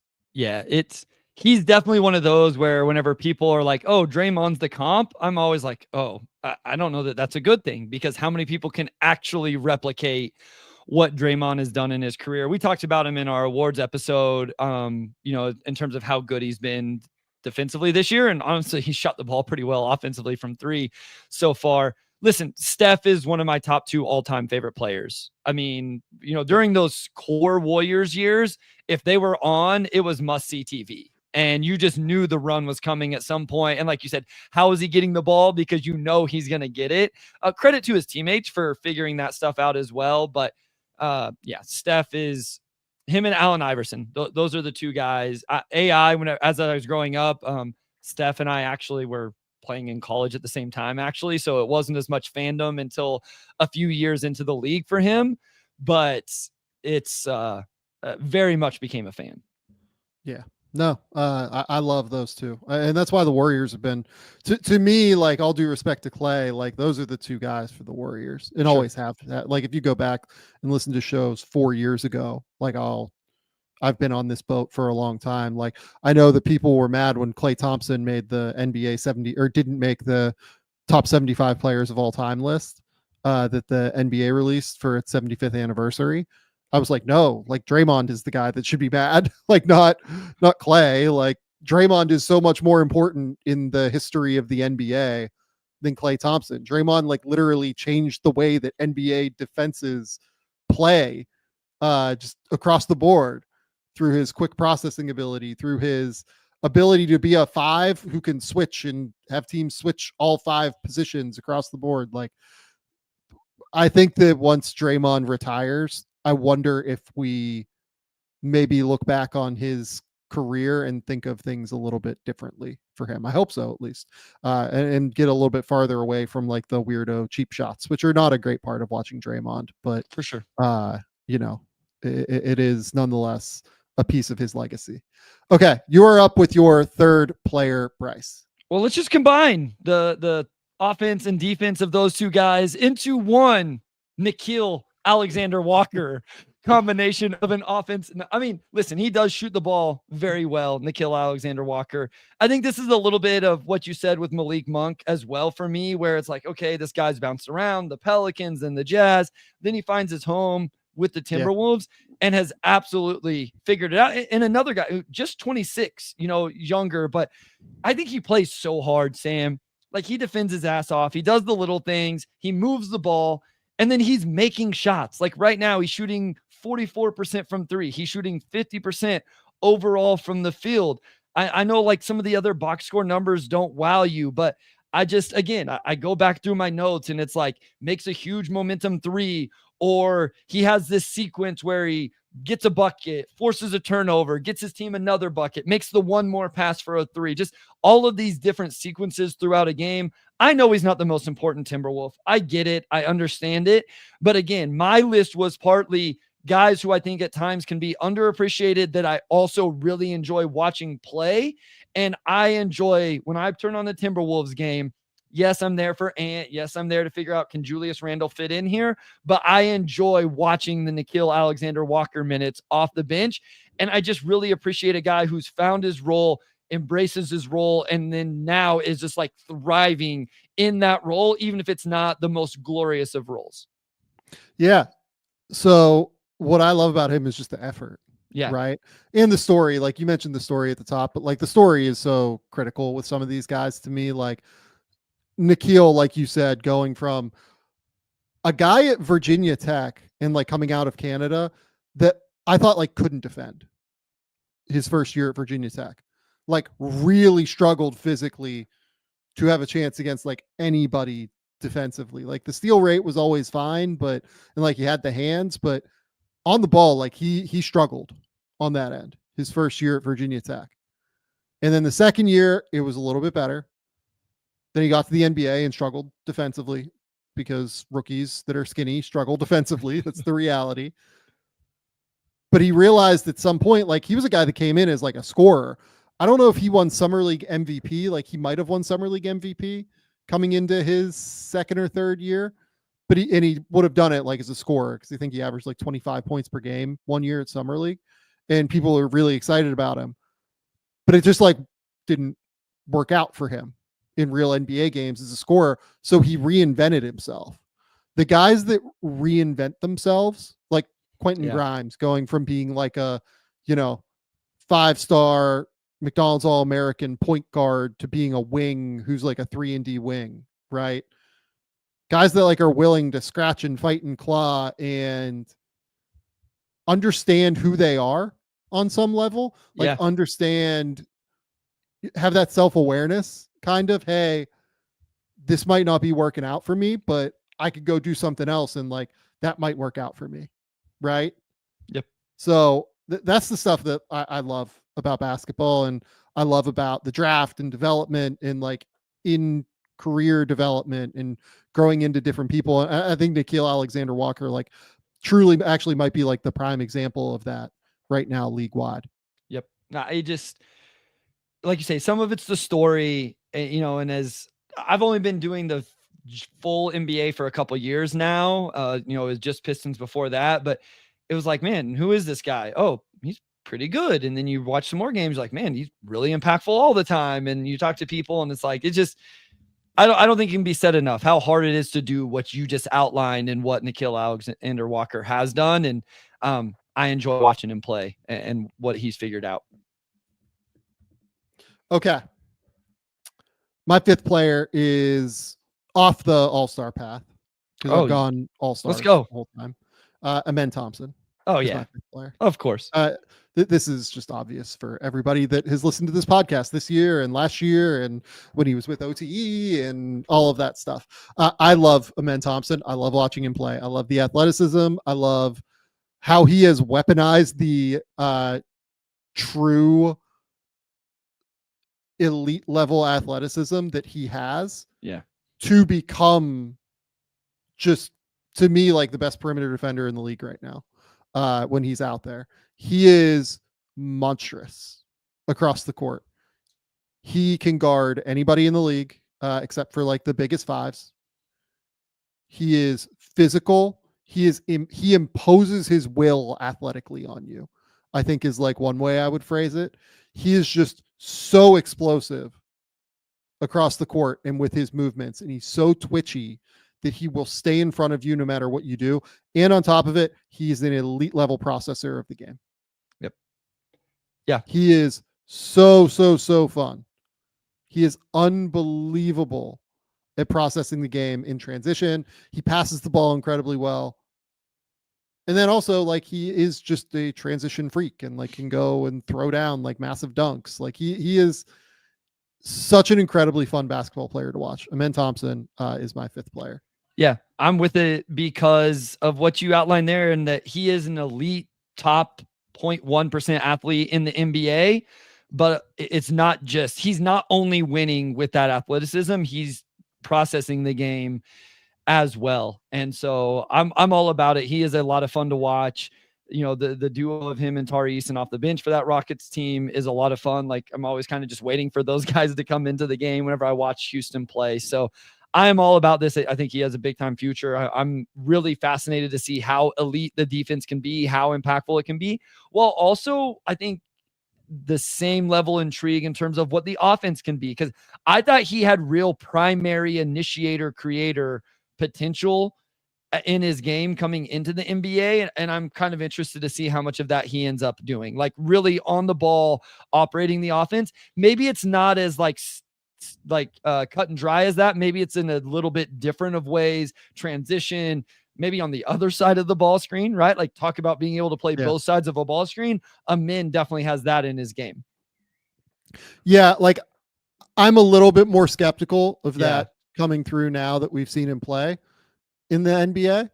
I hope it does. Like, it'd be amazing if that is to occur, but I'm a little bit more skeptical that he'll get there on that front. But he's so smart that like he'll be able to make decisions and play in transition and semi-transition and bring the ball up the court sometimes at the very least. I don't know that he'll be like a primary half court initiator yet necessarily though. Yep. Okay. Your fifth player, Bryce. Okay. Fourth player, whatever we're doing. So I have two left. I'm going to say a name. I don't think we have to talk. I kind of want to talk about my fifth one because I got a little bit off the beaten path with that one as well. So my fourth one name was actually Payton Pritchard, just because like he's much CTV right now for the Celtics, because I feel like he's going to make every shot he shoots. And other than Steph Curry, do you trust anybody more at the end of a quarter with the end of the quarter heave than Payton Pritchard?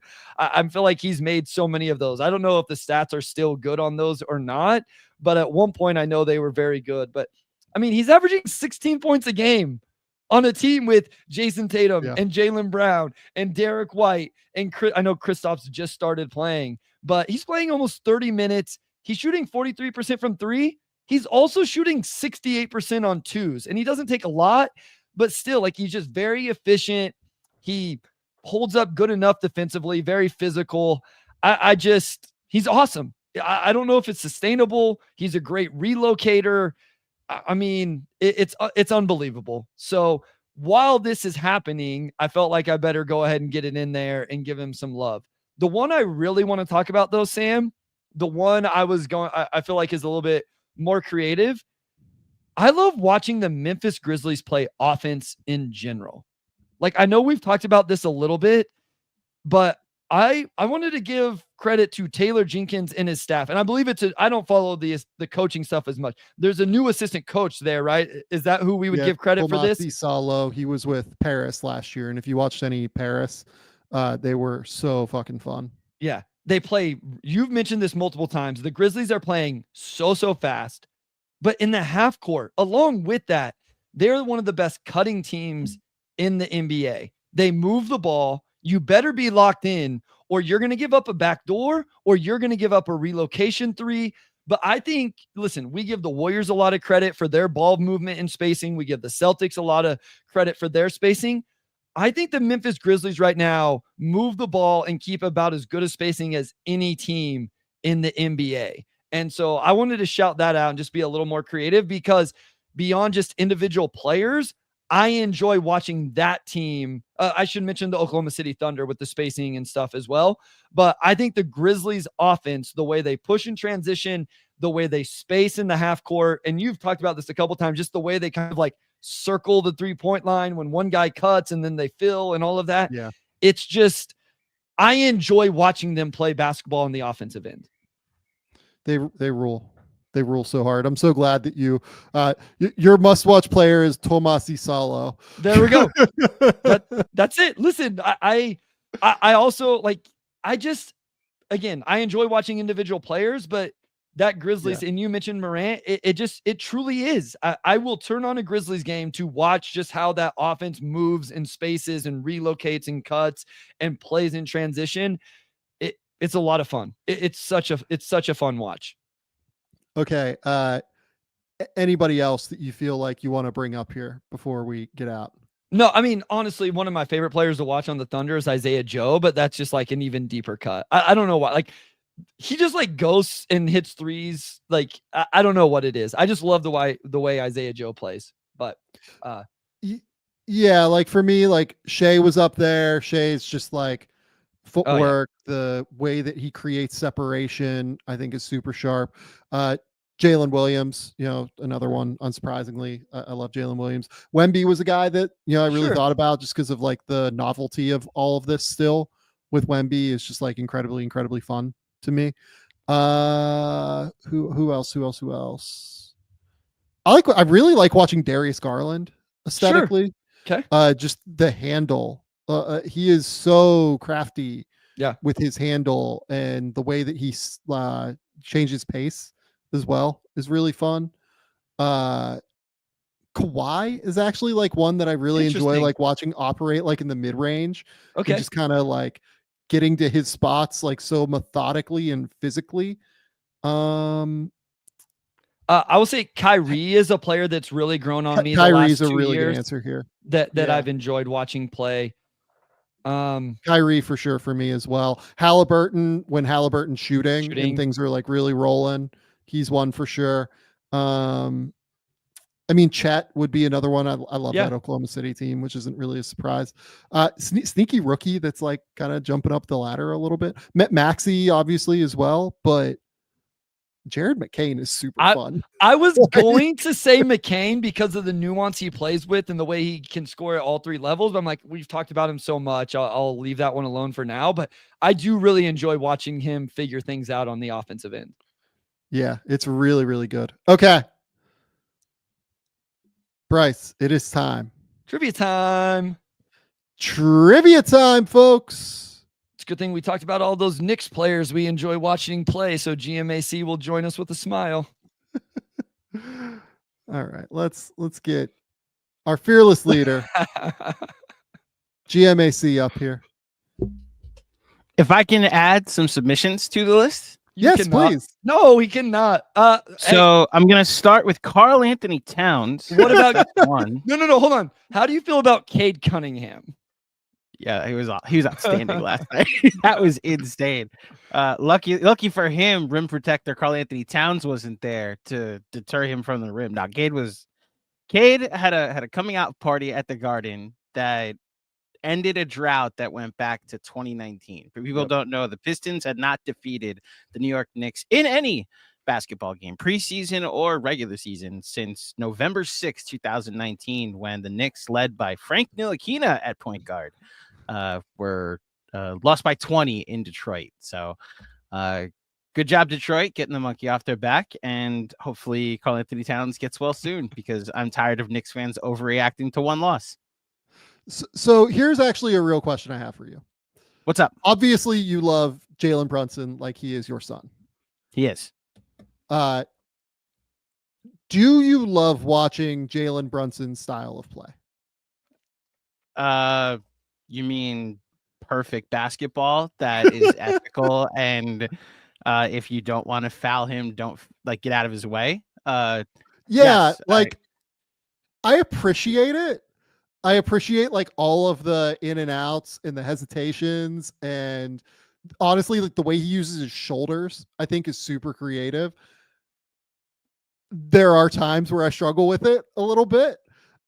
He might be, he might be someone that I appreciate the craft more, as opposed to truly love watching. You know what I mean? So there's a journey I've gone on, and it's from the 2021 playoff where the Knicks played the Hawks, where I cursed the name of Trae Young for 5 games for his foul baiting, to then the Knicks signing Jalen Brunson and recognizing, you know what, that's just good, clean basketball. That's just, they're following the rules. They're operating within the rules of the game.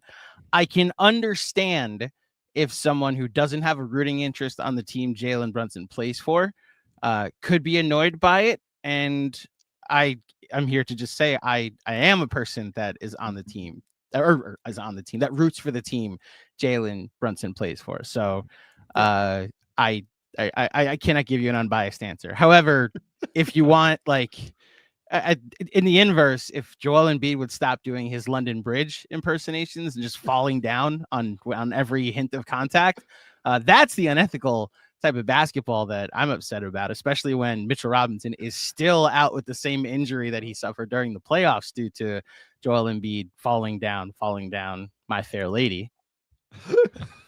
Amazing. You asked. Yeah, Joel's not on my list of guys that I enjoy watching. That is for sure. Note, I started with Karl-Anthony Towns. My life has changed in the world of stretch 5. I did not start with Jalen Brunson, although he's going to average a career high in assists this year, but a much better distributor. I enjoy watching Cat rebound. I enjoy watching Cat hit threes. I enjoy Cat going downhill. All of you in Minnesota that told me he is soft, you lied. The Minnesota propaganda was so strong. This man is going to be named. They're going to name a building after him in New York one day, if all is said and done. So yeah, I'm very much pro Cat with my propaganda these days. Yeah, look, I'm just really glad it's working for him in New York. Like that, seriously, like that, the guys that are, that grow up in that area ish, right? That come there, like sometimes it works and sometimes it doesn't.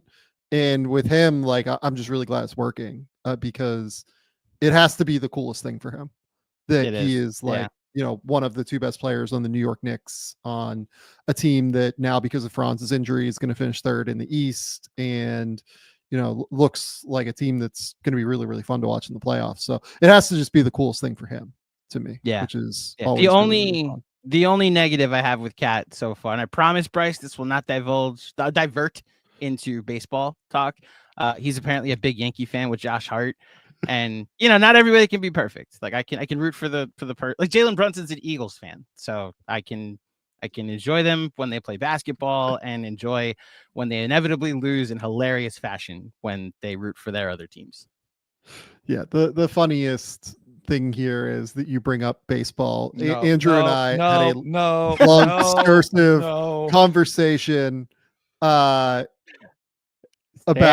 Felix Hernandez getting into the Hall of Fame before we started, but we won't dive into the weeds. Do you guys know how many games of Clash Royale I played before we started recording because you guys were talking about effing no baseball? Free ads, Bryce. Come on. Sam, the deep dive I've gone down since the show started, while I was like writing timestamps, but in between, going through the stat head, like, oh man, Brad Radke might be a Hall of Famer. Like, you've sent me down such a rabbit hole now. So Shout out our sinker king, Brad Radke. I feel like that Brad Radke was like the 90s, 2000s, right? So that was when I was really young watching baseball. I feel like he was a sinker king, if I remember correctly. So shout out our sinker king, Brandon Webb. Brandon Webb, future Hall of Famer, clearly. Clearly, now we're down this road. I can't wait for when he's on the ballot. Anyway, oh god, we're just gonna have trivia time. Trivia time. Thank you. On the rails. Okay, all right. Today we are playing trivia. Okay, GMAC versus Sam. What will happen, guys? I will give you a stat. You will try to name me the 4 players that answer that stat.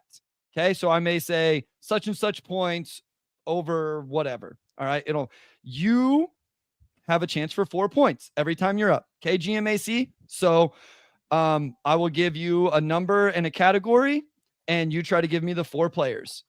It will make sense once I give you the first one. I think I got it. Let's do it, if you are the other person, I will give you 1 name to steal. So Sam, if GMAC does not get all 4 names, you can't steal all 4. You can steal 1 point during your opponent's turn. Everybody cool? Sure.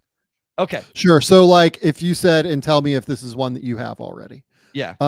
If you said players averaging over 30 points per game in the NBA this season. That is not one, but this is a good example. Then GMAC there would be 3 answers. Yep. And your answers, Andrew, would be what?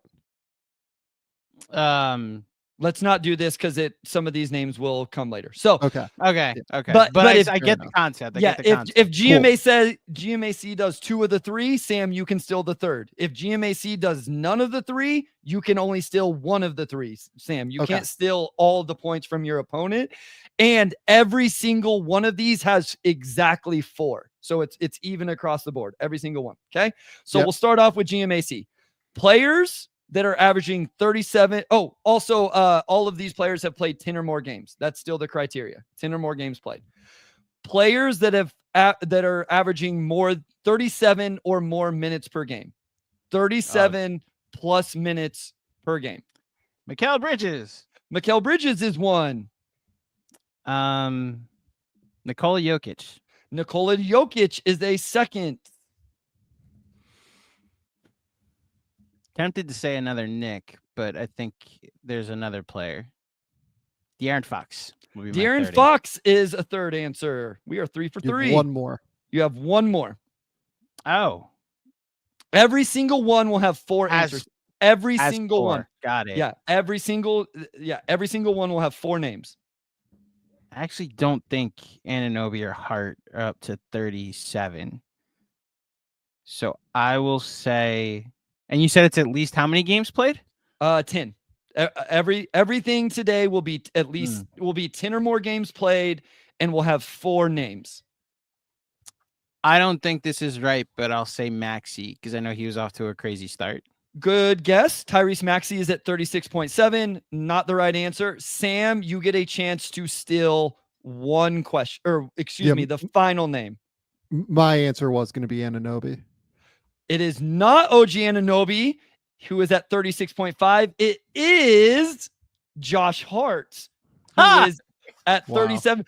Bro, I tried to get you. You bitch at me all the time about not having Nick's answers. Hold on. I gave you 2. I knew that he was at a lot. There's been some blowouts lately, and I didn't know if that affected the numbers a bit because the only player that unnecessarily has played a lot, even despite the blowouts, was Nickeil Bridges, who played, get this, 47 minutes in a game the Knicks won by 22 the other night against Charlotte. So I didn't know if the blowouts that the Knicks have played recently brought down Josh Hart and Anunoby's and so numbers below 37. So that's why. Okay. So Josh Hart is on the list. Okay. All right, Sam. 4. So time out. Yep. Does Andrew have 3 points now? Andrew has 3. You have 0. If you would have said Josh Hart, you would have got 1. I'm keeping this on a spreadsheet, but I assume you want it up on the screen for our listeners. So I will update after every question. You guys don't trust me. That's messed up. Sam, 4.2 turnovers per game. 4.2. So LaMelo. LaMelo is 1. Okay, and as soon as I miss an answer, does it go You're to out. Andrew? No. Yeah. So you have to. Okay. Yeah. Sorry. You get 1 miss, and then it goes to the other person. So Okay. like, you want to say your most like confident answers. Yeah. James Harden. James Harden is 2. Trey is 3.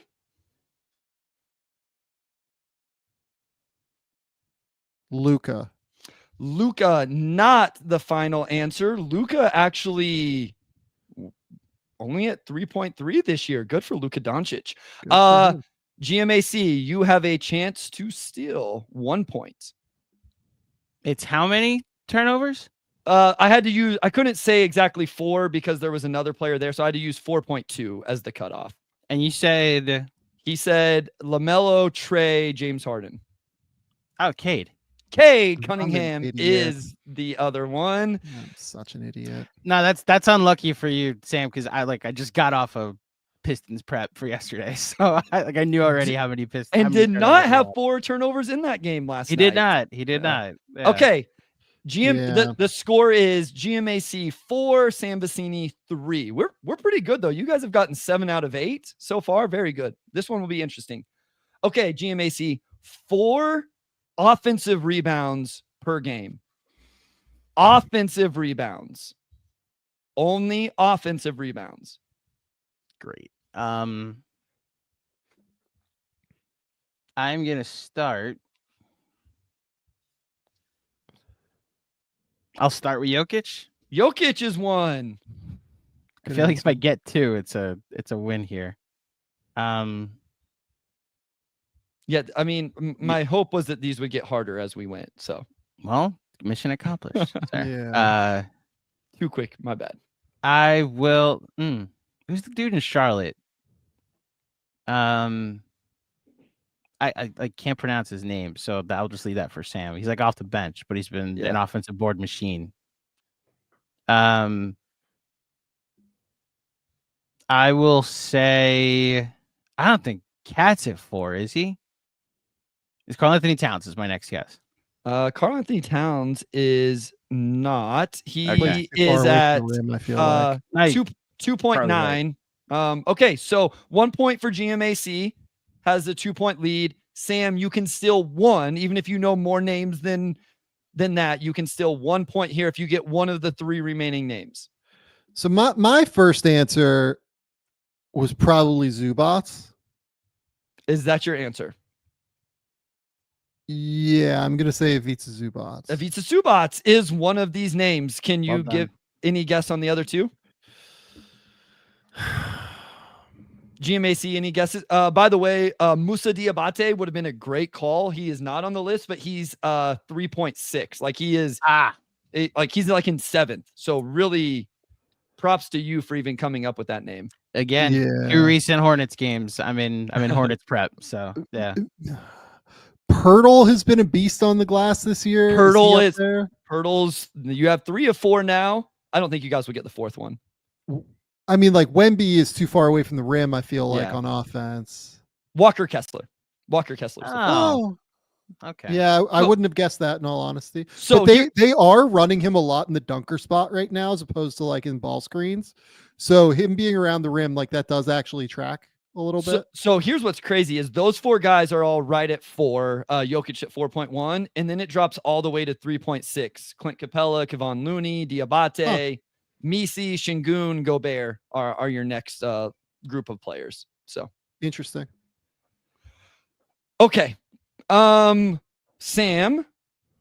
I need the 4 players. It's a weird cutoff because of but the average over 10 field goal makes per game. Over 10 field goal makes per game. Field goal makes. Yeah. So Giannis is 1. Jokic is 2.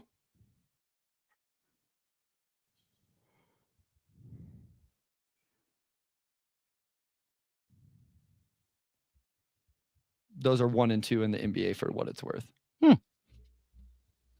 So I'm not going to say LaMelo, even though LaMelo is 3rd in scoring right now. This is why I thought this one would be interesting, because like everybody would go, oh, I'll just go points per game, but guys get their points in different ways and all of that. So Yeah.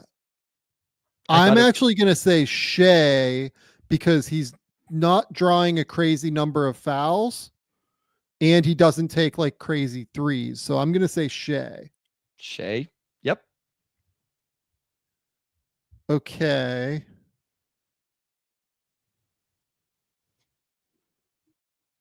Fox? De'Aaron Fox is 7th on this list. Really nice guess. He's at 9.8. GMAC, you have a guess for the 4th player. The score right now is GMAC 5, Sam 7.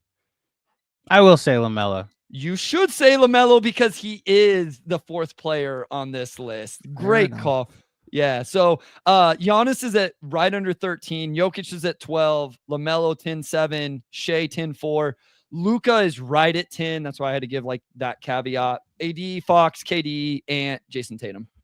The free throws is where I knew LaMelo. Oh, yeah. Guys Good at like call. 5 a game or something. Yeah, so. he's call. So LaMelo, yeah, of the top 9, he has the fewest free throw attempts of the top 9. So we are at 6 to 7. We are now going to dual stats. So there'll be 2 stats, 2 criteria. I don't know if this will make it easier or harder.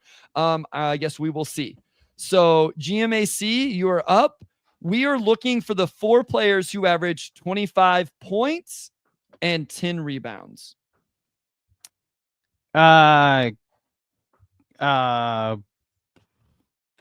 many players again?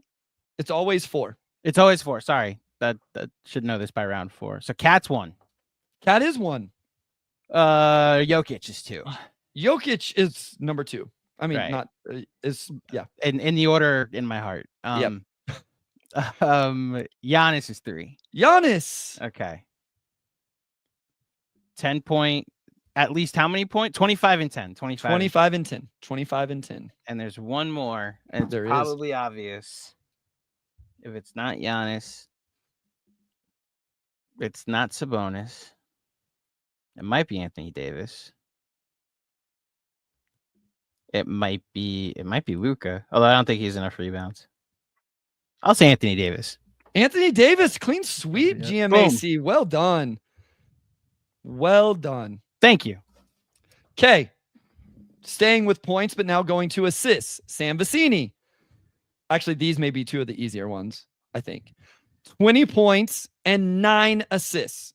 I'm looking for the 4 players who average at least 20 points and 9 assists. Okay.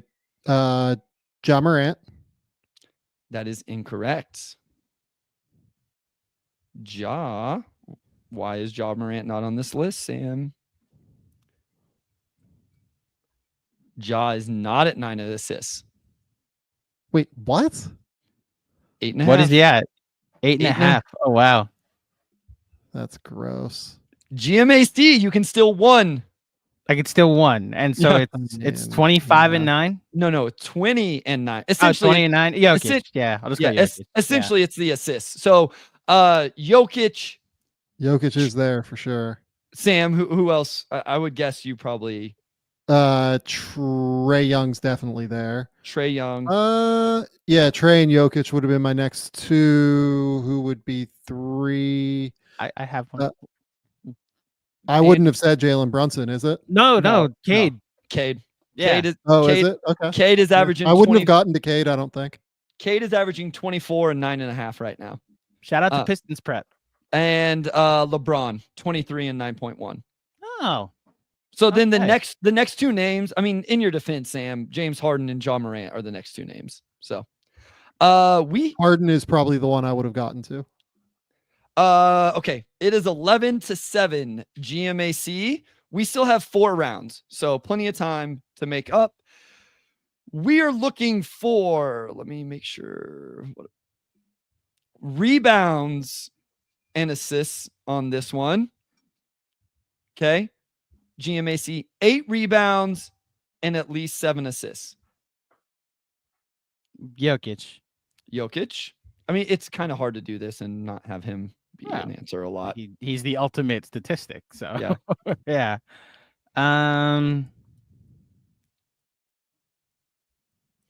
Sabonis. Domantas Sabonis not on this list. Not a bad He's like guess. 6 assists or so. Yeah. 6.2. So Sam, you can still 1 point here. We have 3 names to choose from. What are the cutoffs? 8 rebounds, 7 assists. I believe LeBron is on this list. LeBron is also on this list. Any other names?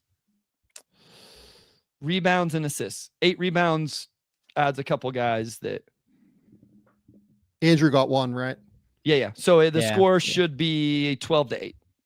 Yep. Who else? Oh, Luka would be here. Luka, he's averaging 8.3 and 8.1. And Cade. No, Cade's not. Cade doesn't get hit the rebounds. He's like 7. He's rebounded really well. Scotty Barnes. Oh, yeah. Scotty Barnes. Got to 10 games yet. 13 games played for Scotty Barnes. Okay. We are now moving defensive for Sam Vecenie here. We are looking for, why did this change? Give me 1 second. This isn't right. Who did I have? Something updated. What happened? Why is he not on here? So the thing about Roy Oswalt, Sam. Yeah, talk about baseball for just a second, guys. Sure. He does have a very similar WAR to what's it called? Felix Hernandez. But like you said, Felix has the higher peak. Yeah. This is one of those times where it's like Felix was if not the best pitcher in baseball, was definitely in the top 3. Like for a 3-year stretch. And there is just not a point where Roy Oswalt was the most feared pitcher in baseball. Didn't he win the Triple Crown? He won one Cy Young. I know that. Did he win a Triple Crown? It might be the like that. It's either him or Peavy that I'm thinking of that won the Triple Crown.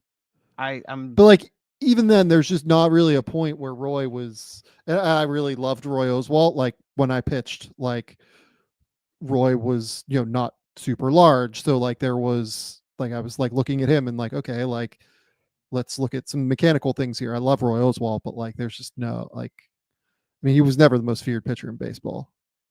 See, that's where we're different. I don't have a fear of Felix then. I don't have a point where a Verlander I do, which is where I think over any peak that you go to for Felix, I go to Verlander or CC, Sabathia. Or Santana, which is like the that as a Mets fan, front row seat. I 100% think Yohan Santana should be in the Hall of Fame. Like that guy's peak. That guy is the closest thing I've seen to like Pedro Martinez. Okay, Pedro was like that's enough baseball. Love you back. Love you guys love you guys for being able to do that. It looked like it was a rounding situation. NBA like this player must have like one where it's like point whatever to just barely hit the criteria, but sure. It's the same people. Had to just change it just a little bit, but we are good to go. So Sam, 4 players, 1.2 steals or more and 1.8 blocks or more. Oh my God.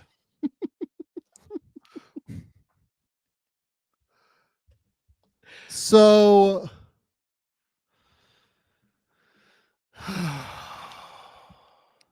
don't overthink it. AD is 1. Stop overthinking it. Jaren is my next one. Jaren is 1. You're missing a very obvious one.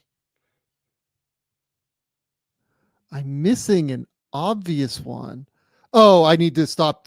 Yeah, Wemby has to be here. Thank you. Goodness. Well done. Yeah. Like when you got upset about how hard this is, like at least 1 point.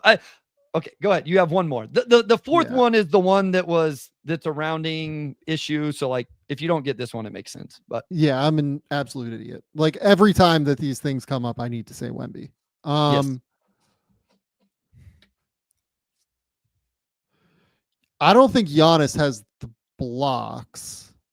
I'm like trying to think who has the blocks right If now. he gets this, we're tied, right? Yeah, he is down 1 point right now. So this would be a big one. If he gets it, you're tied. If he misses, you would obviously have a chance to name the 4th player. I mean, I'll say Evan Mobley. That's a really good guess. Mobley just barely misses. He would have been the next guy if I lowered the criteria a little bit. So not correct. GMAC, you get one guess to guess.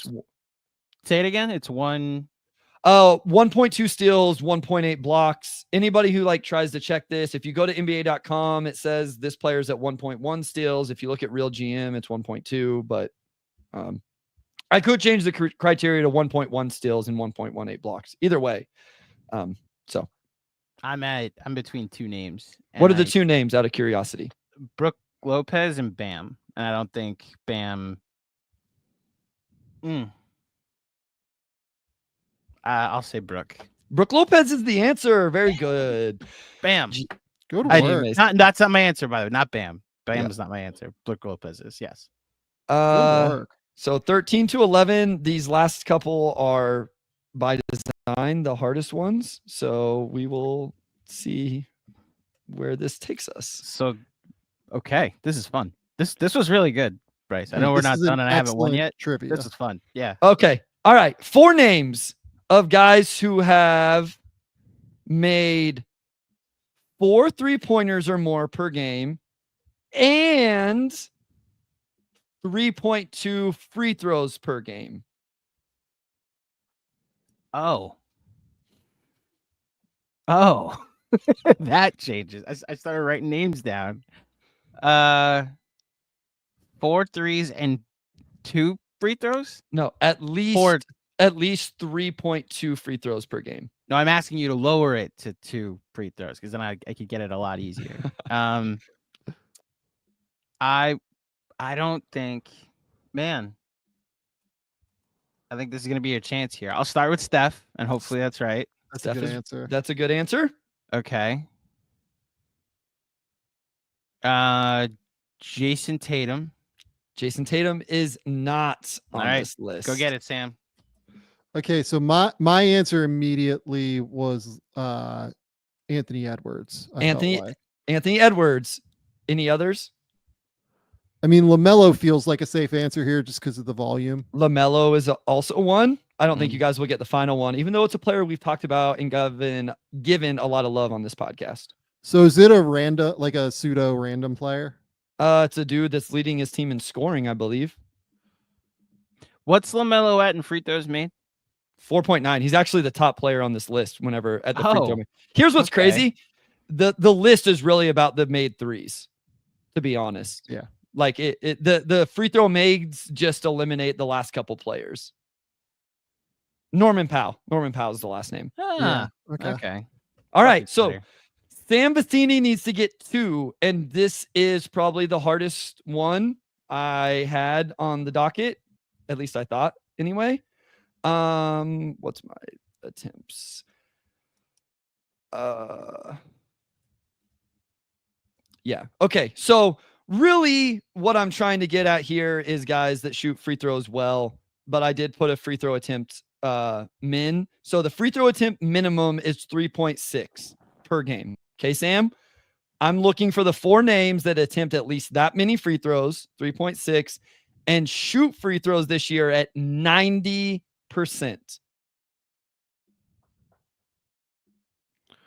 What in the world? So I'm looking at for 90% free throw shooters. I just had to put the 3.6 to give me the 4 names. Okay, so Steph is one. Steph is first. We need one more to tie it up, and I don't have a tiebreaker because I thought of all the times we played trivia, this would not be the time I would need one.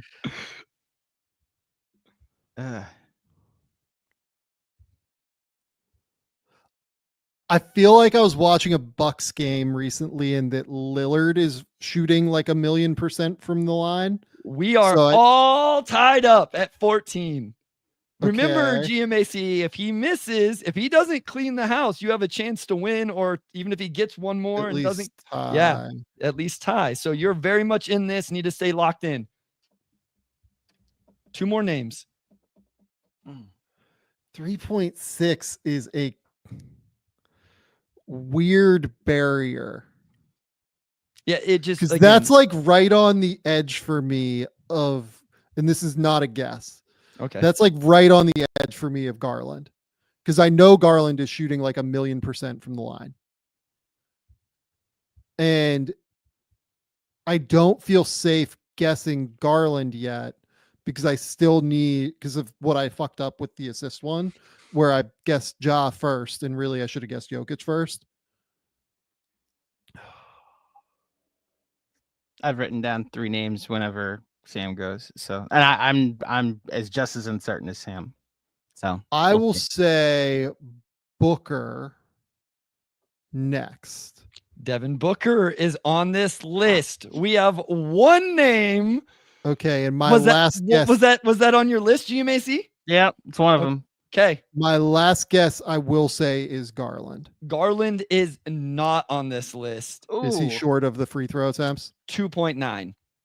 What's he shooting from the line? 96%. Yeah, like I knew he was shooting like crazy freaking high. Okay, so Sam has pulled out 3 correct to take a 1-point lead with one name left for GMAC. I will tell you this, GMAC, if you pull this name out, I will automatically give you the win. Oh, that's not. Oh, that changes my calculus altogether because the 3 names I wrote down were Darius Garland, Devin Booker, and James Harden. And apparently, that tells me James Harden's not even in the calculation. If that's because that's not a great pull. I said what I said. Oh no.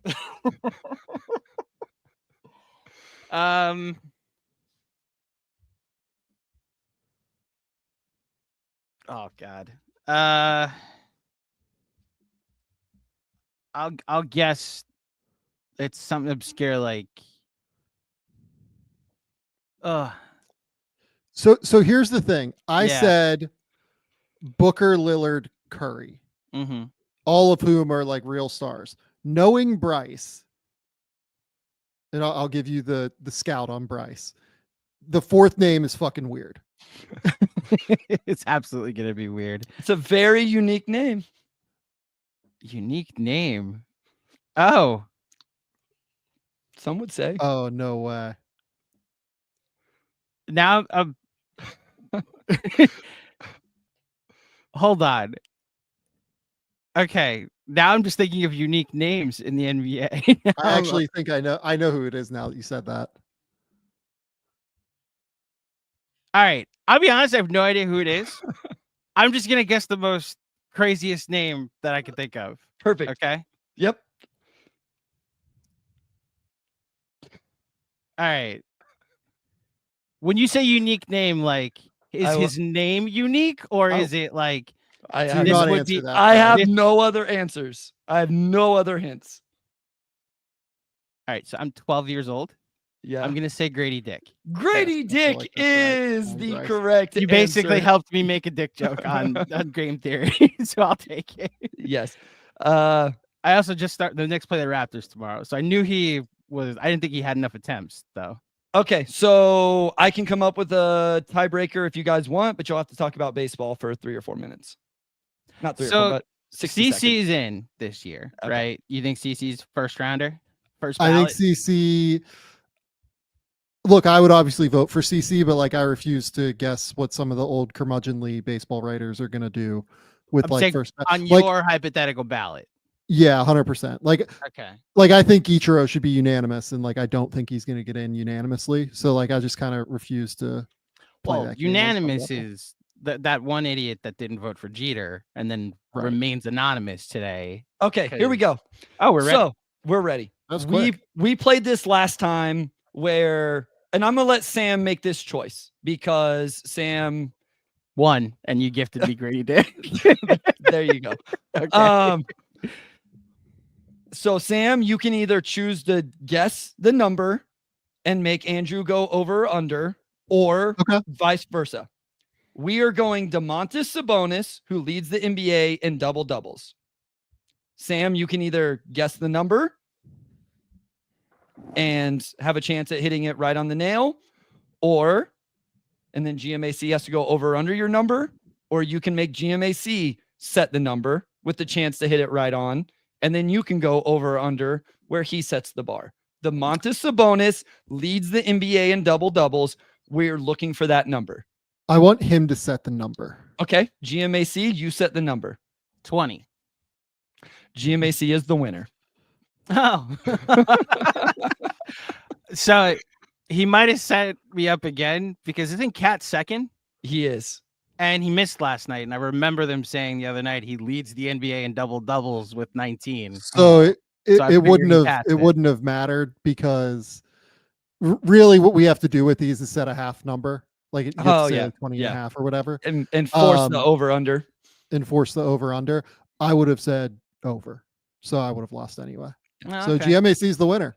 Yep. I'll take it. That was I've loved trivia throughout. That was maybe the most fun I've had. Okay, so while we're doing the outro, somebody gave me that idea. So this is what I love. This is how you know it becomes a thing. People like DM me and give me ideas on how to make.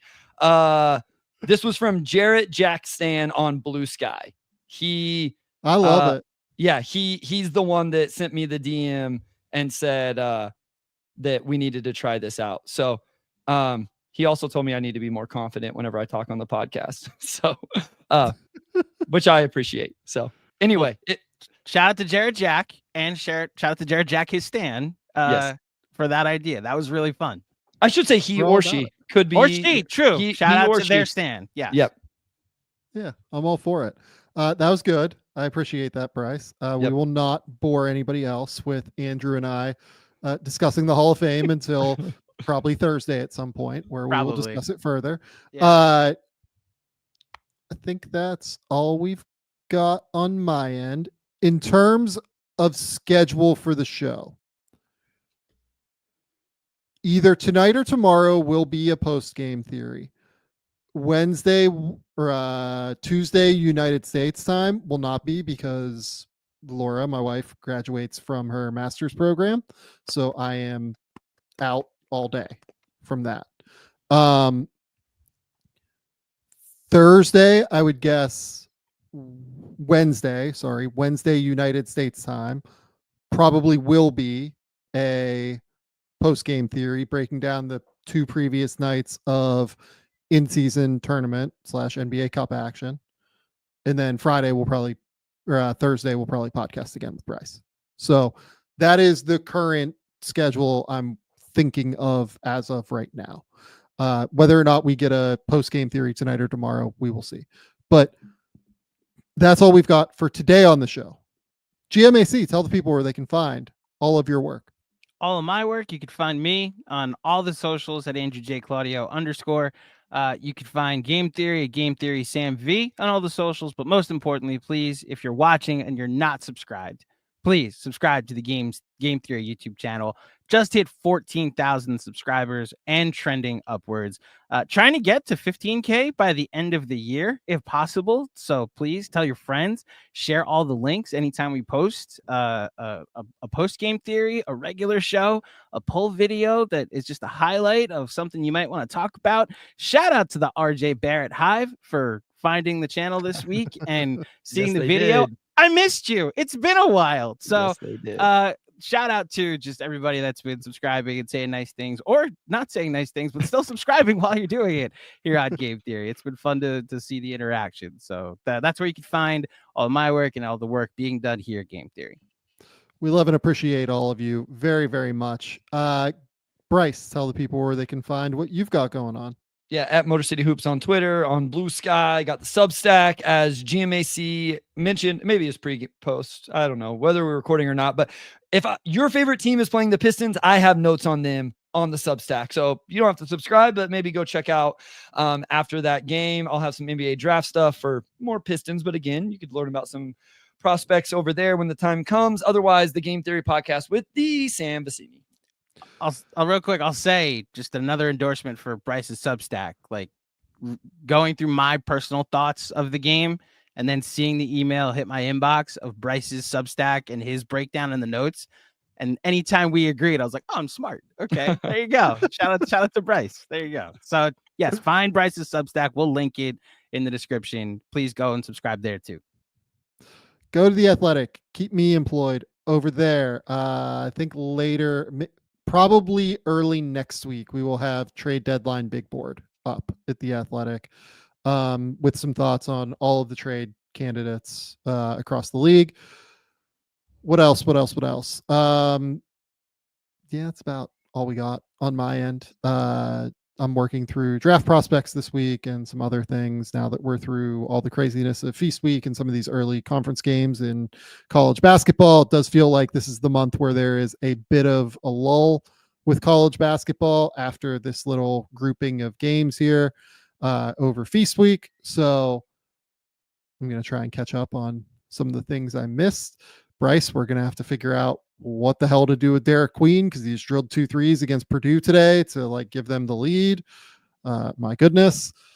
What else? Anything else? No, I don't think so. Go subscribe to all of the Game Theory social channels that GMAC does a great job of handling for the show.